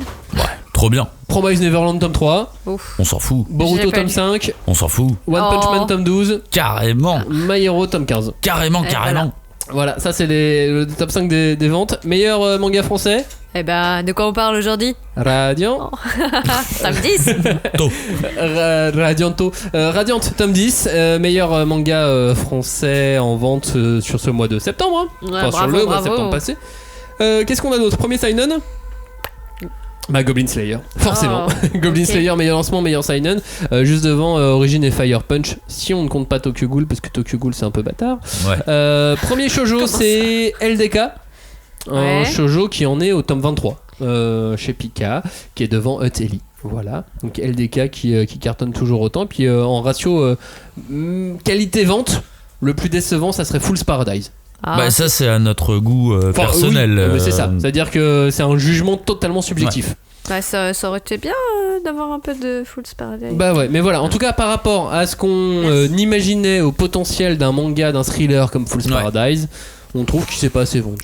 Ouais, victime d'une couverture un peu compliquée, je pense. Bah peut-être. C'est vrai que la couverture est compliquée. C'est vrai. Le que truc des idols, ça, enfin tu sais, j'en ai parlé pas mal autour de moi. Et le truc des idols, c'est pas engageant quoi. Mais c'est dommage, c'est le pitch. C'est comme ça. Et il faut le lire parce que c'est vraiment un super titre et qui change ce qu'on a d'habitude. Bah après Et c'est en 4 tomes. 4, voilà. Bah c'est ça, c'est en 4 tomes, donc ça va peut-être avoir une vie parallèle, ou une vie qui va commencer à partir du 4ème tome. Non mais c'est vrai que des fois tu sais il suffit d'avoir les 4 tomes. Beaucoup de gens achètent. Attendent le tome 4 et c'est une connerie, il faut jamais faire ça. Bah ouais, parce que les petits mangas, s'ils ont pas une bonne vie dans les 3-4 premières semaines, les libraires, toute la chaîne du livre. Oui, toute la chaîne du livre. Les libraires, les diffuseurs, les distributeurs, ne leur laissent plus leur chance. La modernité nous sauve. Il existe une chose formidable, la précommande. Non mais c'est vrai, des fois t'as envie de l'avoir en main avant de l'acheter, tu vois. Mais c'est vrai que je discutais avec un éditeur il y a quelques temps, je faisais un reportage et je discutais avec l'éditeur de Delcourt Tonkam. Et il me disait que lui il avait un rêve, une chose qu'il avait envie, c'est de réussir à convaincre les lecteurs de se jeter d'abord sur les petits titres qu'ils avaient visés. Ah ouais. Et ensuite d'acheter leur blockbuster. Ah mais ça serait la meilleure idée qui soit. Hein. Mais voilà. Mais en tout cas, c'est pas le cas aujourd'hui. Et c'est même pas ce que nous on ferait, tu vois. C'est marrant, j'en parlais tout à l'heure avec une collègue. Je lui disais, elle me parlait d'un titre. Bon là je l'ai plus en tête, mais elle me l'a montré. Je lui ai dit j'avoue j'hésitais un peu. Elle me fait pourquoi t'y es pas allé? Et j'ai dit c'est Ototo. Et j'avoue que en fait j'achète pas beaucoup de séries chez Ototo, et bizarrement, enfin c'est pas bizarrement, c'est de manière très stupide. Ils ont pas un catalogue incroyable non plus. C'est plus que en fait pleine progression cette année. Hein. C'était oui, en plus c'est ça. C'est quoi? Murciélago. Ouais, c'est ça. Et je lui ai dit en fait, et j'ai été totalement honnête, je lui ai dit quand c'est un titre sur lequel j'ai un doute et que ça devient un gros éditeur, je l'achète. Quand j'ai un doute et que ça devient un petit éditeur, je l'achète pas. Et en disant cette phrase, je me suis dit putain, mais t'es la connerie incarnée de faire ça. Et j'ai vraiment envie de bosser là-dessus et de m'enlever ces quelques blocages qui font que je vais pas vers des petites séries chez des petits éditeurs, parce que mais après tu peux confiance. pas savoir qu'une petite série est une petite série tant qu'elle est pas, enfin c'est toujours compliqué de savoir. Si, en vrai on se renseigne. Après oui, ça, alors, tu sais que Promised Neverland c'est une grosse série, mais tu sais qu'il faut l'encourager au lancement, enfin tu vois, c'est c'est compliqué. Mais voilà, moi j'ai décidé de faire un effort de ce côté-là. Très bien. Voilà, d'autres questions sur les ventes de ce mois-ci, enfin du mois de septembre en fait, du mois dernier. Non. Très bien, on reparle de Radiant. On fait ça pour les fans, nous. On parle du dessin de Tony Valente. Oh, on peut parler du dessin. Bah en fait graphiquement c'est un tueur. Y a rien à redire en fait. Moi je sais pas, tout court c'est un tueur par rapport aux auteurs japonais, ça fait illusion. Niveau. Bah ouais. Ça fait complètement illusion par rapport aux autres. Non mais oui, ça fait illusion, c'est-à-dire que tu regardes, tu ouvres le livre, tu ouvres n'importe quelle page, je pense qu'un japonais, il verrait du manga et voilà, il se poserait pas trop de questions de savoir si c'est français ou ça ne l'est pas ou... En tout cas, c'est la preuve aussi avec son succès, et preuve avec le fait que ça soit adapté en animé. Bien sûr. Il a su convaincre par il a même su convaincre Murata. Ouais, mais déjà, tu as, quand il est sorti au Japon, le manga, il a eu le droit à un message de Murata sur la jaquette de son bouquin. Je pense que t'es pas mal là, niveau dessin, t'es pas mal quand même. Tu dois avoir, mais ça doit faire trop bien à Lego, tu sais. Bah ça, tu m'étonnes. Ouais, non, j'avoue. D'ailleurs, qui a dessiné un set sur le bandeau, c'était Murata qui avait redessiné set avec un petit message. C'est ça. Donc, et je me demande Murata qui est le dessinateur de One Punch Man, et de High Shield 21, par exemple. Et je me demande si Mashima avait pas fait quelque chose aussi. Si, je sais pas, là j'ai un doute, mais... Ouais, mais je crois qu'il y a un truc aussi, mais avec Dreamland également. Oui, voilà, Mashima il est sont très copains aussi avec Renaud Le Maire. Qu'est-ce qu'on peut dire d'autre sur les illustrations de Tony Valente? Bah c'est un tueur au niveau du découpage, il est mortel, il utilise des angles que les japonais utilisent pas dans leur bouquins. D'ailleurs c'est culture différente forcément. Non, parce que c'est certains angles de caméra que je retrouve souvent chez Naruto, enfin chez Kishimoto, avec des angles un peu fisheye, des angles de caméra que t'imaginerais pas. Bah lui il les prend, tu vois, il prend ces angles là. Bah c'est plus moderne aussi, parce que ces angles on les retrouve également dans l'anime Boruto, où ils sont vraiment fait plaisir sur les cadrages. Mais t'en as qui prennent le risque de le faire, mais c'est pas tous. Et Tony il le fait plutôt très bien. Et les pages couleurs, moi j'adore les pages couleurs. Alors pourquoi? Parce que je trouve ça assez pastel et j'aime le pastel. Pourquoi? Parce que je suis daltonien. Je vois donc moins de nuances que vous. Ne me regarde pas comme ça. Mais c'est toi qui te moques tout le temps. Je ne me moque pas. C'est raciste, Julie, c'est raciste. Et donc forcément, moi ce genre de couleur me plaît. Moi, vous savez à quoi ça m'a fait penser? Aux couleurs d'Obata. Oui. Oh là là. Ouais, moi ça peut me faire penser, Ouais, mais moi j'aime pas les couleurs. Mais moi j'adore les couleurs de Bata, excuse-moi. Mais tu sais, pour moi, malheureusement, les couleurs, les pages couleurs de Radiant, c'est le pire truc qui pouvait arriver à l'animé, parce que tu vois les couleurs du manga et t'es là genre, mais en fait ça y est, il l'a déjà fait en animé, c'est bon. Il l'a déjà fait. Ils ont et gardé, du coup, quand ils ont tu été vois fidèles les couleurs, pour le coup. Non, c'est pas. Ils ont gardé ça ressemble en rien. De mon œil de daltonien, pour moi, c'est kiff. Non. Alors pas du tout, mais pas du tout. C'est pas kiff du tout. Du tout. On n'est pas loin en tout cas. Moi, je trouve que Tony, c'est dommage de travailler sur 2 tons quand tu peux aller jusqu'à 3. Mais bon, c'est voilà. Ah ça c'est technique, je sais même pas ce qu'elle veut dire par là moi. C'est que les dégradés, il les fait sur 2 tons. C'est un clair, un foncé. Pour les pages couleurs, pardon. Oui, dans le manga, ouais. Et effectivement, dans l'animation, ils préfèrent travailler sur 3 tons. Et ça nuance plus, en fait. Ah bah en 2 tons, ils défoncent les mecs qui bossent en 3 tons, tu vois. C'est ce que tu dis. Non, puis voilà, les scènes d'action, l'expression des visages, la déformation des visages, la base du manga, les onomatopées, enfin voilà, tout est là. Oui. Il a une petite tendance à pas tenir 7 parfois. Ah bon? Ça dépend, mais il a une petite tendance à pas le tenir. Des fois, il le relâche, mais. Ouais, il le fait plus. En fait, il le fait plus adulte parfois. Ouais, il le c'est fait ça. plus âgé et après c'est bon, ça revient. Mais du coup, c'est tellement rare que c'est marrant de voir des imperfections Notamment dans son dessin. sur un début de tome sur les pages couleurs, on dirait que Seth il a 25 ans. Ouais. Ah bon? Ouais. Ouais. Ça m'a échappé Mais ça. c'est une case quoi. C'est. Ouais, c'est vraiment rare quoi. Du coup, limite celle-là, faut l'observer encore plus, tu vois, parce C'est ça. que t'as l'impression qu'il y a eu une petite erreur. Mais c'est rigolo. Bon, c'est pas plus que ça. Les Et- interchapitres. Ah mais oui. Oui, ça mais c'est moi je suis sympa. ouf de ces interchapitres à chaque fois, mais je trouve Avec que les cosplays. avec les les cosplays des cosplay persos les uns les autres. Ça c'est drôle.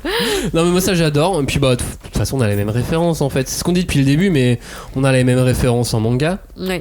On a les mêmes références en roman, beaucoup d'influences de romans Oui. Ouais. de la part de Tony. D'ailleurs, j'en profite aussi pour dire que sur Sens Critique, on va publier le top des œuvres références. qui ont influencé Tony sur Radiant. Il nous a fait un petit mail Ah nous ah. disant tout ça c'est mes influences. Voilà, ça c'est mon il, top en a mis, manga. il en a mis pas mal. Il Il en a a mis mis, beaucoup. euh, Il a mis des mangas, il a mis des romans, il a mis plein de choses. Il a mis des BD. Il a mis des BD. Voilà, Il on a va pas vous mis mettre ça sur Jérôme Sens Bosch. Critique.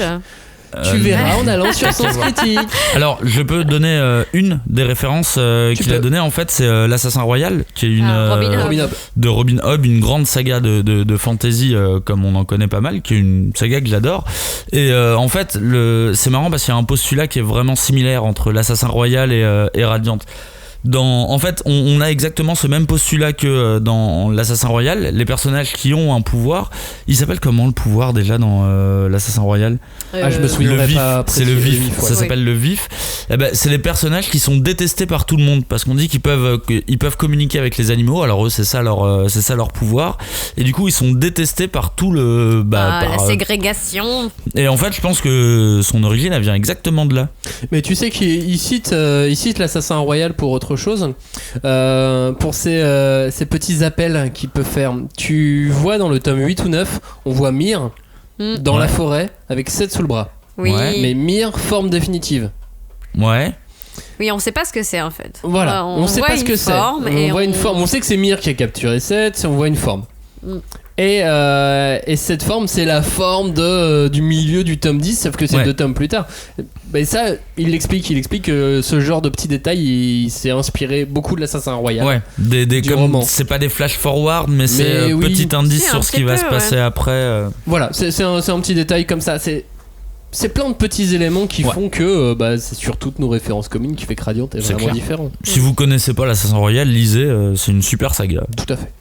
Et il y a un autre truc qui est fort dans Radiant, quand je parle de références communes, c'est la partie politique aussi. Ah ouais, complètement. Ah, il en met partout. Donc ça, on l'a dit tout à l'heure dans l'émission. Je fais une petite redite, mais oui, les thématiques de l'immigration, les thématiques de l'exclusion, ça c'est des choses très occidentales, très françaises. Je sais pas, Très Non, c'est moderne, que- mais je suis pas. C'est que la moulinette à Shonen Magique n'intègre pas ce genre d'ingrédients. aura du mal à Ouais. l'intégrer. C'est pas impossible qu'il l'intègre parce qu'on a déjà vu des causes d'immigration dans le shonen, mais à la manière de Tony, c'est plus direct, c'est plus franco, on le ressent direct. Non, mais je suis curieux en tout cas de voir comment ils vont transmettre ça dans l'anime.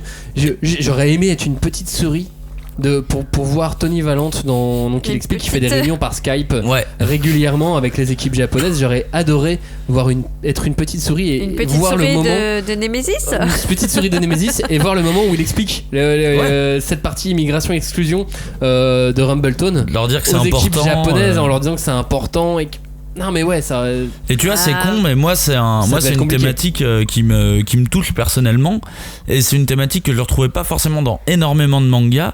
Il suffit qu'un auteur français s'accapare ce sujet, et dans Dreamland il y avait déjà un petit peu ça, et je pense que c'est pour ça que le manga français m'a touché à un moment aussi. C'est qu'on me parlait de thématiques qui m'étaient propres à moi-même.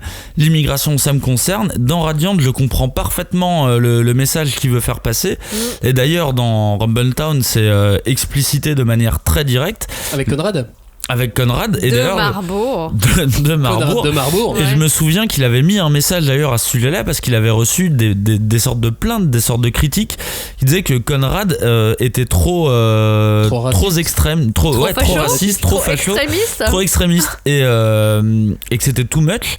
Et en fait, Tony avait expliqué que toutes les phrases de Conrad, il les a pas inventées, il les a tirées de Manuel Valls. C'était des phrases que Manuel Valls avait dit en discours, en Ouais, interview peut-être et pas toutes, compagnie. mais toutes, s'est mais une bonne inspiré de partie, en vraies tout cas. phrases politiques. Et je trouve ça magique. Tu vois, quel auteur japonais aurait fait ça? Et il l'aurait dit en plus, et il l'aurait dit derrière, tu vois. Quel mangaka connaît Manuel Valls? Oui, peut-être pas pour Manuel Valls. Oh, peut-être de Shinzo Abe, ça on sait pas. Mais voilà, moi ça me fait un affect particulier de savoir qu'on peut parler de ça dans une œuvre de fantasy, parce que c'est aussi à ça que ça sert les récits imaginaires. Non, mais oui. En tout cas, j'espère que Shinzo Abe, pendant son passage en France, il est venu en France au mois d'octobre. J'espère qu'il a écouté la 5e de couve. Oui, on espère tous. On le souhaite, ouais. On le souhaite. Qu'est-ce qu'on a d'autre comme spécificité dans Radiant? Je suis en train de regarder notre petit conducteur. Les personnages féminins sont différents. Ah oui, bah ils sont là. Ouais, ils sont là. En fait, ils sont là. Ils sont là, ils tiennent l'eau du pavé. Elles sont belles. Elles sont intelligentes. Elles sont fortes. Elles sont super fortes. Non, j'avoue, on veut se marier avec elles. Je suis d'accord. Non, mais vraiment, c'est une des capacités. Et je sais absolument pas si c'est volontaire de la part de Tony, parce que je l'ai jamais vu s'exprimer en interview à ce sujet-là. Mais les femmes, c'est ce qui consolide le récit de Radiant. En fait, la plupart des hommes sont teubés dans le manga. Et tous les personnages féminins font avancer le récit, font évoluer Seth sur une réflexion. Enfin, pas tous, hein, c'est pas un calcul scientifique que je suis en train de donner. Mais que ça soit Alma, que ça soit Mélie, que ça soit la joueuse de flûte de Hamelin, que ça soit la reine. Alors peut-être pas la reine, un peu moins, mais la reine fait évoluer quelqu'un d'autre. Oko, oui. Oko. Bah, qui est aussi un personnage féminin fort. J'en ai rarement vu autant. Bah oui, mais pour une fois, on a... J'ai envie de dire un vrai auteur qui connaît des vrais gens dans la vraie vie. Ouais, donc les femmes, c'est des vrais gens. En fait, c'est pas des personnages 2D qui font ce que tu leur demandes et tu leur choisis leurs vêtements et leur caractère, tu vois. C'est incroyable. Ah bah oui, mais il faut le noter quand ça arrive du coup. Complètement. Mais je suis pas d'accord avec le côté. Il y a que les filles et les hommes d'un côté, tu vois. Pour lui, non, mais c'est pas aussi savant que ça. Il y a pas de différence justement. On peut être un personnage fort, on peut être un personnage faible, on peut être les deux à la fois et on peut être femme ou homme, c'est pas de problème. N'empêche qu'en quantité, il y a plus de personnages féminins là qui ont fait avancer le schmilblick que de personnages masculins. Hein. Parce que la folie, la vraie folie dans le tome 10, on la voit dans un personnage féminin qui craque totalement, une des thaumaturges qui avait l'air d'être la plus sûre, et en fait, la plus forte. Elle est barrée. Et en fait, c'est elle qui a failli tout faire craquer à la fin, tu vois. Donc là aussi finalement même le vice est partout et moi je rejoins Julie moi là-dessus, c'est-à-dire que le vice est partout, il n'y a pas de genre. Ouais, je suis d'accord, mais n'empêche qu'il y a quand même beaucoup plus de personnages féminins là que dans n'importe quel shonen. Peut-être pas n'importe quel shonen, tu vois, mais arrivé à un tome 10, là j'ai retenu déjà je ne sais pas combien de personnages féminins quand j'ai retenu que quelques personnages masculins, tu vois. Ah bon?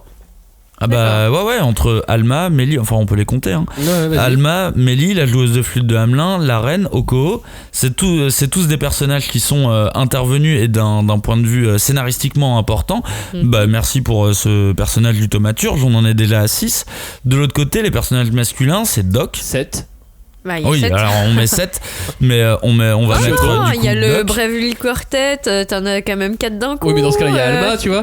Mais Piodon. Non, mais vous avez peut-être raison, c'est peut-être plus égalitaire que ce que il y a j'imagine. Master Lord Majesty quand même. Mais on ne connaît pas son sexe, Major. Il s'appelle Lord quand même. C'est le chat jaune. Et techniquement, il s'appelle Lord. Yaga, moi je pensais que c'était Mamie Volante, tu vois. Mais en fait, il y a Gigi. C'est une référence. Il y a Gigi. Et il y a. Bon, après, il y a Torque, Piodon, les thaumaturges. Non, mais j'en ai oublié un, l'autre capitaine, Dragunov. Non, mais je pense que c'est peut-être moi après qui suis pas habitué à avoir autant de personnages féminins et du coup qui surexpose ça. Et l'autre démarcation en dehors des personnages féminins, c'est. Tu me disais quoi? Enfin, tu l'as dit plusieurs fois dans l'émission, le cahier des charges shonen, Julie, c'est ça le. Ouais, bah, c'est-à-dire que pour moi, il n'est pas si classique que ça, et c'est ce qui fait que ça se démarque. C'est qu'il y a un passage précis où donc ils ont vaincu leur premier Némésis, etc. Donc ils font la fête dans la ville, au tout début. Ça doit être aux alentours du chapitre 4 ou 5 du tome 4. Oui, pardon. Ouais. Et en fait, on pose la question à Seth et toi, donc, est-ce que tu vas devenir le meilleur sorcier ? Est-ce que tu veux devenir le meilleur sorcier, participer à des tournois, machin ? Et il envoie tout balayer en disant... sur l'Artémis. Oui, sur l'Artémis. Quand il revient de Rumbletown, où il est encore en phase de doute, du coup. Et où il envoie chier en disant mais non, mais moi je suis pas là pour faire le show, je suis là pour être moi, pour faire ce que j'ai envie de faire. Ouais, pour être le meilleur, contrairement au personnage qu'il envoie chier. Ah ben ouais. Qu'on retrouve au tome 10. Et qui, pour moi, représente tous les shonen, tous les héros de shonen qui sont là, genre, eh ben moi, je vais devenir le meilleur pirate, le meilleur slash ninja, le meilleur slash tout ce que tu veux. Bah, écoutez, les garçons, faut devenir à un moment toi-même et pas forcément le meilleur de quelqu'un et écraser les autres. Ah, c'est drôle, je l'avais pas vu comme ça, mais pendant que tu me l'as dit. C'est vrai que le message, en vrai, le message, il est carrément différent de ce qu'on peut lire dans pas mal de shonen.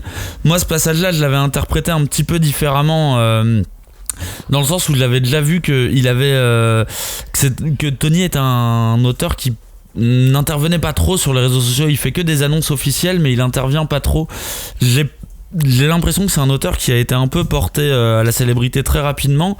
Et ça, moi, bizarrement, je l'ai vu comme un message que peut-être beaucoup d'auteurs lui envoyaient à l'heure actuelle, enfin, tu sais, de jeunes mangaka. Tu disais, t'es trop fort, c'est trop bien, mais je vais te battre.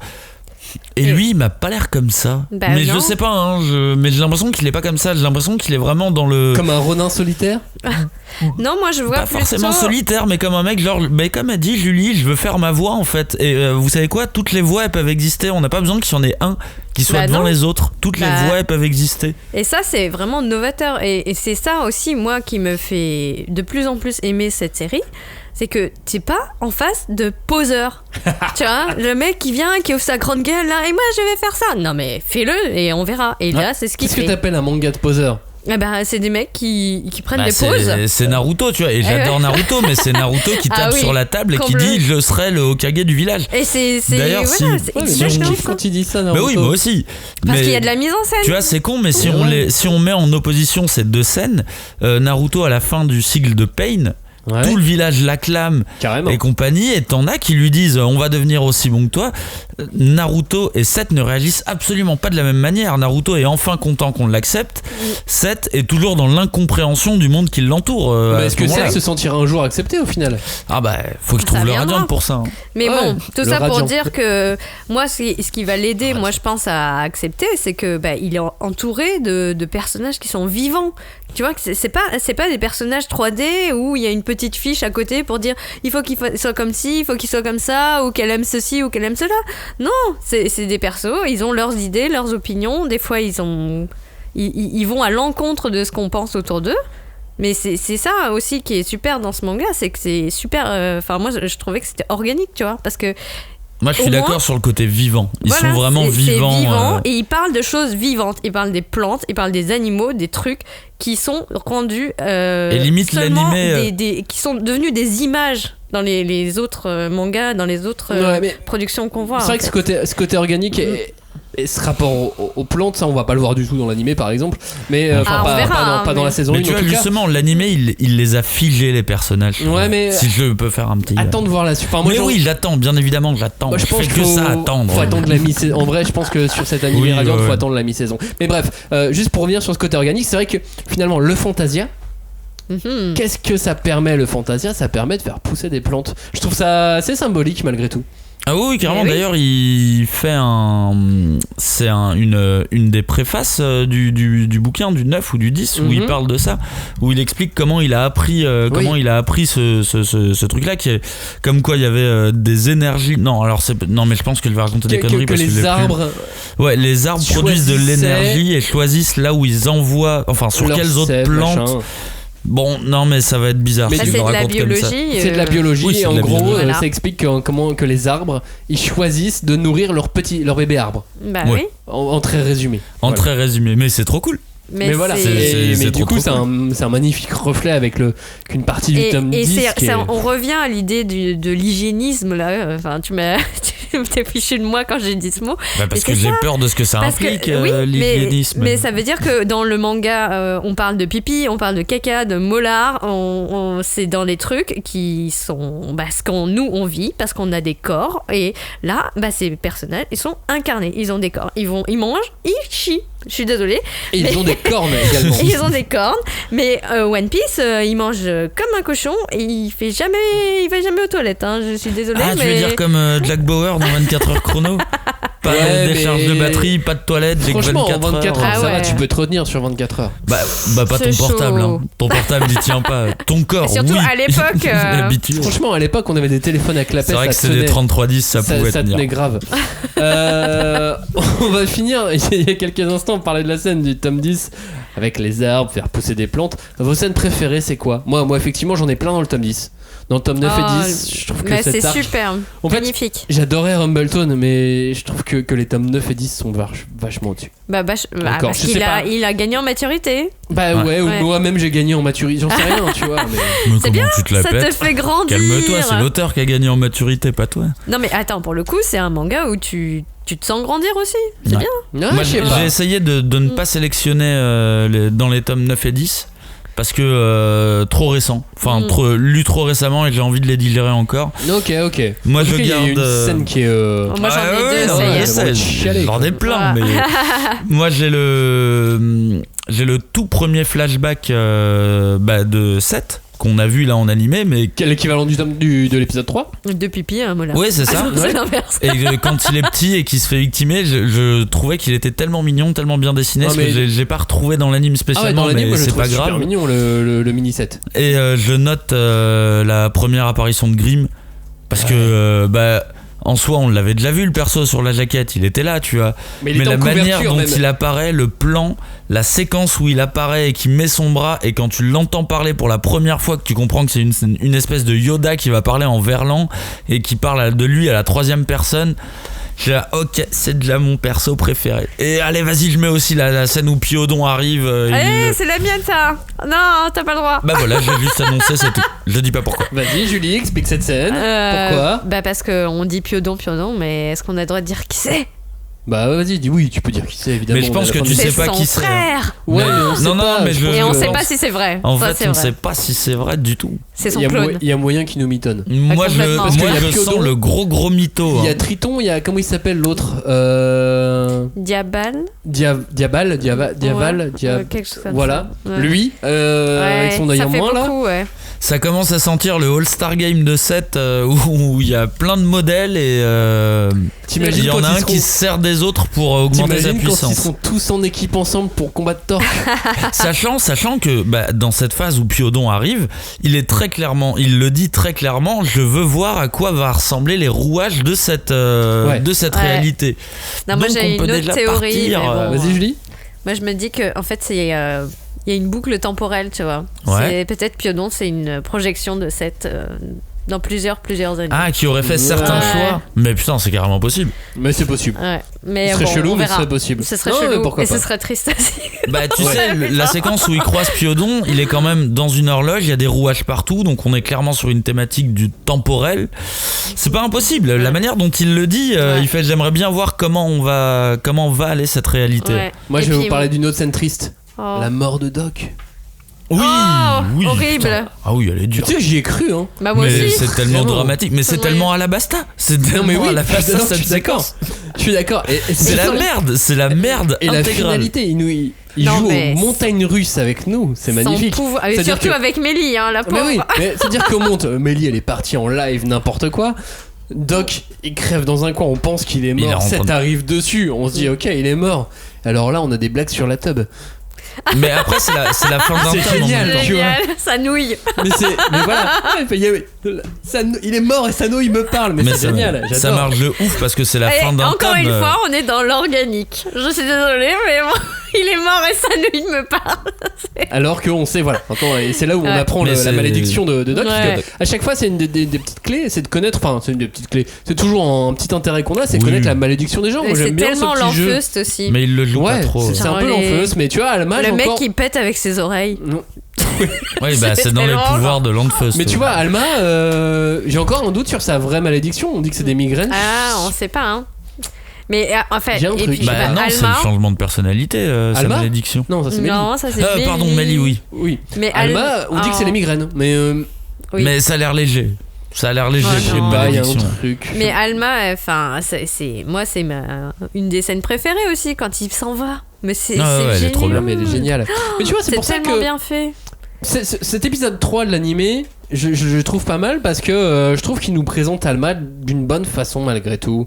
Ouais, mais moi Ce j'aime côté bien. sur la mémoire où elle passe son temps à chercher sa mémoire, où on voit les scènes qui s'additionnent, bah en termes de réal, tu vois, je trouvais ça très intéressant. Non, c'est vrai que ça c'était bien construit. Le fait que vu qu'elle cherche, elle cherche après ses souvenirs, ça construit le personnage différemment. Où elle dit à un moment j'ai arrêté de chercher les souvenirs et j'ai décidé de me concentrer sur le présent, C'est sur ça, Seth. tu vois. C'était intéressant, c'était chiant mais c'était intéressant. Ouais, Bah, moi, mais je moi trouve ça j'aime intéressant bien tout le court. côté un peu rugueux, tu vois, et là on l'a perdu. Ah là là. Mais c'est pas grave, Ouais, elle est là dans le manga, il y a Alors pas après, besoin. on va voir ce qu'ils vont faire avec Mélie. Mais on va voir. Et Oko et Mélie. Et Oh Seth. là Oh là là. là. Oko, Oh là ça là. va être ça Oh va le être bien. triangle amoureux de ouf. Ça va être bien. Bah, Mais non. même Dragunov Dragunov, Ah, il est non, pas du tout Dragunov. amoureux avec Seth. Moi je suis un triangle amoureux. Avec 7. Non, mais avec Mélie 1 et Mélie 2, ça fait 3. Ah ouais, c'est vrai. Ah ouais, mais Mélie, c'est deux personnages, c'est ça qui est compliqué aussi. Bah, techniquement, c'est deux personnages qui se fondent même en un dans le dernier combat. Non, mais ouais. Mélie, c'est Lunch, tu vois. Lunch. Ouais, mais qui a c'est été Lunch qui aurait réussi. Bah voilà, une deuxième chance Tu sais, pour c'est comme le Lunch. spin-off de Yamcha de Dragon Ball, c'est Yamcha qui a réussi. Là, c'est pareil. Là, c'est Lunch qui aurait réussi. C'est à peu près le même esprit. Non, mais triangle amoureux, Oko, Mélie, Seth. Il va se passer quelque chose à un moment donné. Non, Dragunov et Mélie. Dragunov et Mélie. Dragunov Oh, et grave. Moi, je mets une Franchement, pièce ils là-dessus. sont en mode love de ouf. Ouais, mais je suis pas d'accord. Oh, si, si. Je veux dire, si j'étais le père de Mélie, je serais pas d'accord. tu vois. Et ça, Ok. c'est Ah, tu sans sais compter, pas ça. c'est sans Je sais compter tous les persos qui vont arriver derrière. Il y a eu pas beaucoup d'arrivées de garçons gentils pour le moment, tu vois, enfin dans l'équipe de, Bah, par de Seth. Dragunov, non. Et encore, il est pas vraiment dans l'équipe, tu vois, il réfléchit, il Non, prend son et temps c'est pour un réfléchir, écriteur. Il va être dans l'équipe Dragunov. C'est Bah, le à un premier moment, ça ennemi serait qui bien. devient le copain, normalement. ça serait bien. Mais moi, non, j'attends mon vrai tournoi, moi, maintenant. Oh non, Ah non, pas pitié. de tournoi. Allez, faites-moi un tournoi, non. c'est mon kiff. J'ai le droit de kiffer les tournois. Mais moi je bah, veux c'est mon Grimm. tournoi. Moi je veux Grimm. Oui. Ouais, Je mais veux Grimm l'histoire dans de le tournoi Grimm. contre Seth, tu vois, une vraie baston, Seth et Ah, mais Grimm, il quoi. lui met la misère. Ouais. Grimm, il va lui mettre Que la dalle, misère. Seth il va gagner, mais. On n'a mais même pas 1000 vu fois. un tiers des pouvoirs de Grimm. Mais on n'a pas vu un C'est tiers des pouvoirs de génial. Seth. Non, mais Seth, il a le moi, pouvoir j'attends d'avoir de tous les voir pouvoirs. le pouvoir de Grimm, il a l'air très très intéressant. Et la malédiction de Grimm pour Ouais. essayer de comprendre à quelque chose parce que entre sa elle est tombe géniale, où là on elle est- découvre qu'en fait il a un assistant qui est dans une espèce Elle de est tombe. géniale cette séquence avec le sang où dès qu'il se fait couper Ouais. un petit peu, il fuit, il a le met l'air en dans une panique en bouteille plus. avec son Frankenstein là qui sourit, qui veut aider et Grimm qui est hyper violent avec lui. T'es là genre non mais attends là c'est quoi comme perso ça? C'est un gentil, c'est un méchant. Moi j'adore Grimm. Trop de scènes Désolé. dans Radiant. J'ai un peu trop spoilé. Non. On a dit trop de choses. On va finir cette émission. Est-ce qu'on a tout dit? Non, parce qu'il y a plein de choses à dire encore. Et il y a plein de choses à dire. Non, On mais fera une effectivement, il y a- Radiante 2 au tome 20. Non mais oui, on fera une Radiant 2. Le retour. tome 11 va donc sortir en début d'année 2019. Tony, qu'est-ce qu'il va faire? Il va venir. Tony Chopper. Il va aller en Italie. Waouh. Et non, c'est ça, hein, si je dis pas de bêtises. Ouais, il au va Lucas au Lucas Festival. Comics Festival, il va Ah. au Japon. En fait, là, il a une fin d'année tranquille. Non, Bon, je pense tranquille. qu'il doit flipper. Le pauvre. Il doit Après, être là, je- genre, oh, planning, je vais devoir travailler dans l'avion, horrible. Lucas, c'est une ville magnifique. Le Lucas Comics, c'est un festival magnifique. Bref, si jamais vous avez l'occasion d'y aller, allez-y. Et puis, dites Après, bonjour à Tony. il va souvent à Polymanga. Enfin, ça fait plusieurs années d'affilée qu'il est à Polymanga. Et puis, il donc, fait ça une m'étonnerait pas. conférence En avec Suisse l'auteur de Twin Star Exorcist au Japon. Ok. Oh. Voilà, J'ai jamais lu Twin manga Star Shueisha, Exorcist. qui est sorti Je le chez, vois, hein, chez c'est chez Kazé. Kazé même. Mais c'est marrant, enfin voilà, tu vois, d'avoir le Tony aujourd'hui avec le Tony de il y a quelques Bah, d'il y a de- 4-5 ans. il y a 4-5 ans où il expliquait que c'est quoi qu'il avait peur d'avoir personne en dédicace, c'était ça le. Bah ouais, il se lançait en même temps. Hein. C'était. Mais dans les interviews, c'était marrant et. Lui aussi, il est dans une boucle temporelle, tu vois. Ouais, Bah, mais c'est le Tony qui a réussi du coup, lui. c'est ça. Et c'est beau c'est beau de voir ça. C'est beau de le voir comme ça. C'est beau de voir encore aujourd'hui. On trouve maintenant sur internet ce que. Du coup là les archives ne mentent plus. Non. Et lui il s'est exprimé dès le début et, Ouais. Et très honnêtement. et très honnêtement Et à c'était de nombreuses ça, reprises. c'était ça et il qu'on expliquait, aimait. il fait bah voilà, moi j'ai commencé à Radiante, je pensais avoir peut-être 3 tomes grand max, donc je me suis dit deux solutions. Ouais. Soit je mets le paquet maintenant. Et si ça s'arrête au bout de 3 tomes, Le turbo manga. Non mais c'est que personne le lisait, donc personne sera déçu. Et si ça continue, bah genre j'ai bien fait d'avoir tout mis dès le début, quoi. Et en même temps, il a toujours été très très honnête sur le métier de mangaka et sur l'intensité de travail que ça demandait. Ouais, non, mais là-dessus, il est très très honnête dans le mode ne le faites pas. Il est vraiment limite dans le ne le faites pas. Et s'il arrive en 2009 avec 3 tomes dans l'année, sachant qu'il bosse 2019. quasiment que seul, 2019, ça va être fort, ça va être beau. Ouais, ça va être fort. Et puis on va lui offrir des coupons dodo. Parce que c'est Ouais, c'est tout clair. ce qu'il souhaite. Je pense qu'il le mérite. Ouais. Ah ouais, non, mais largement. Est-ce que vous avez une dernière chose à dire à propos de Radiant ou est-ce qu'on peut clore cette émission ? Bah, merci, monsieur Valente. Ouais, c'est clair. Merci de nous faire kiffer et merci de continuer le plus longtemps possible, s'il vous plaît, mais de vous concentrer sur Grimm maintenant. Dans une interview, j'ai cru que je crois avoir lu 40 tomes. Bah, franchement, pourquoi pas Bah, en vrai, on est à moins de la moitié, je pense. Ouais, quand tu je vois pense, l'histoire, on est à moins de... Quand tu vois et le succès et l'histoire, je pense qu'il peut se permettre de au moins doubler. En vrai, en 10 tomes, je trouve rien de mauvais là, donc mais tu sais quoi, continue. Moi, une série longue, ça me fait pas peur, au contraire. Moi non plus, après, c'est lui. Est-ce que lui, il se sent de vivre avec 7 autant d'années ou est-ce qu'il a envie de changer ? Ça, seul lui peut le savoir. Ah bah oui, bien sûr. Moi, en tout cas, ça me dérange pas, il peut continuer. Voilà. Merci d'avoir écouté cette émission, merci de nous faire vos retours, n'hésitez pas. Hashtag 5DC, le petit pouce à la fin de l'émission. Si vous êtes sur YouTube, vous avez des propositions pour écouter, aller sur la playlist et ainsi de suite. Vous pouvez cliquer. Voilà, clique droit, ouvrir un nouvel onglet. Ça, vous ne perdez pas. Enregistrer sous. Non, si vous pouvez télécharger l'émission, allez-y. N'hésitez pas à la partager sur les sites pirates également. En torrent. Moi, là là. Ça vous dérange pas. Sur Casa, on est disponible donc sur Casa, sur Emule, sur BitTorrent aussi, je crois. Mais faites le taire. Merci Cagnard. Sur Mega Upload. On vient de réouvrir Mega Upload. On vous dit au revoir, à très bientôt pour une nouvelle émission. Merci. Ciao, salut.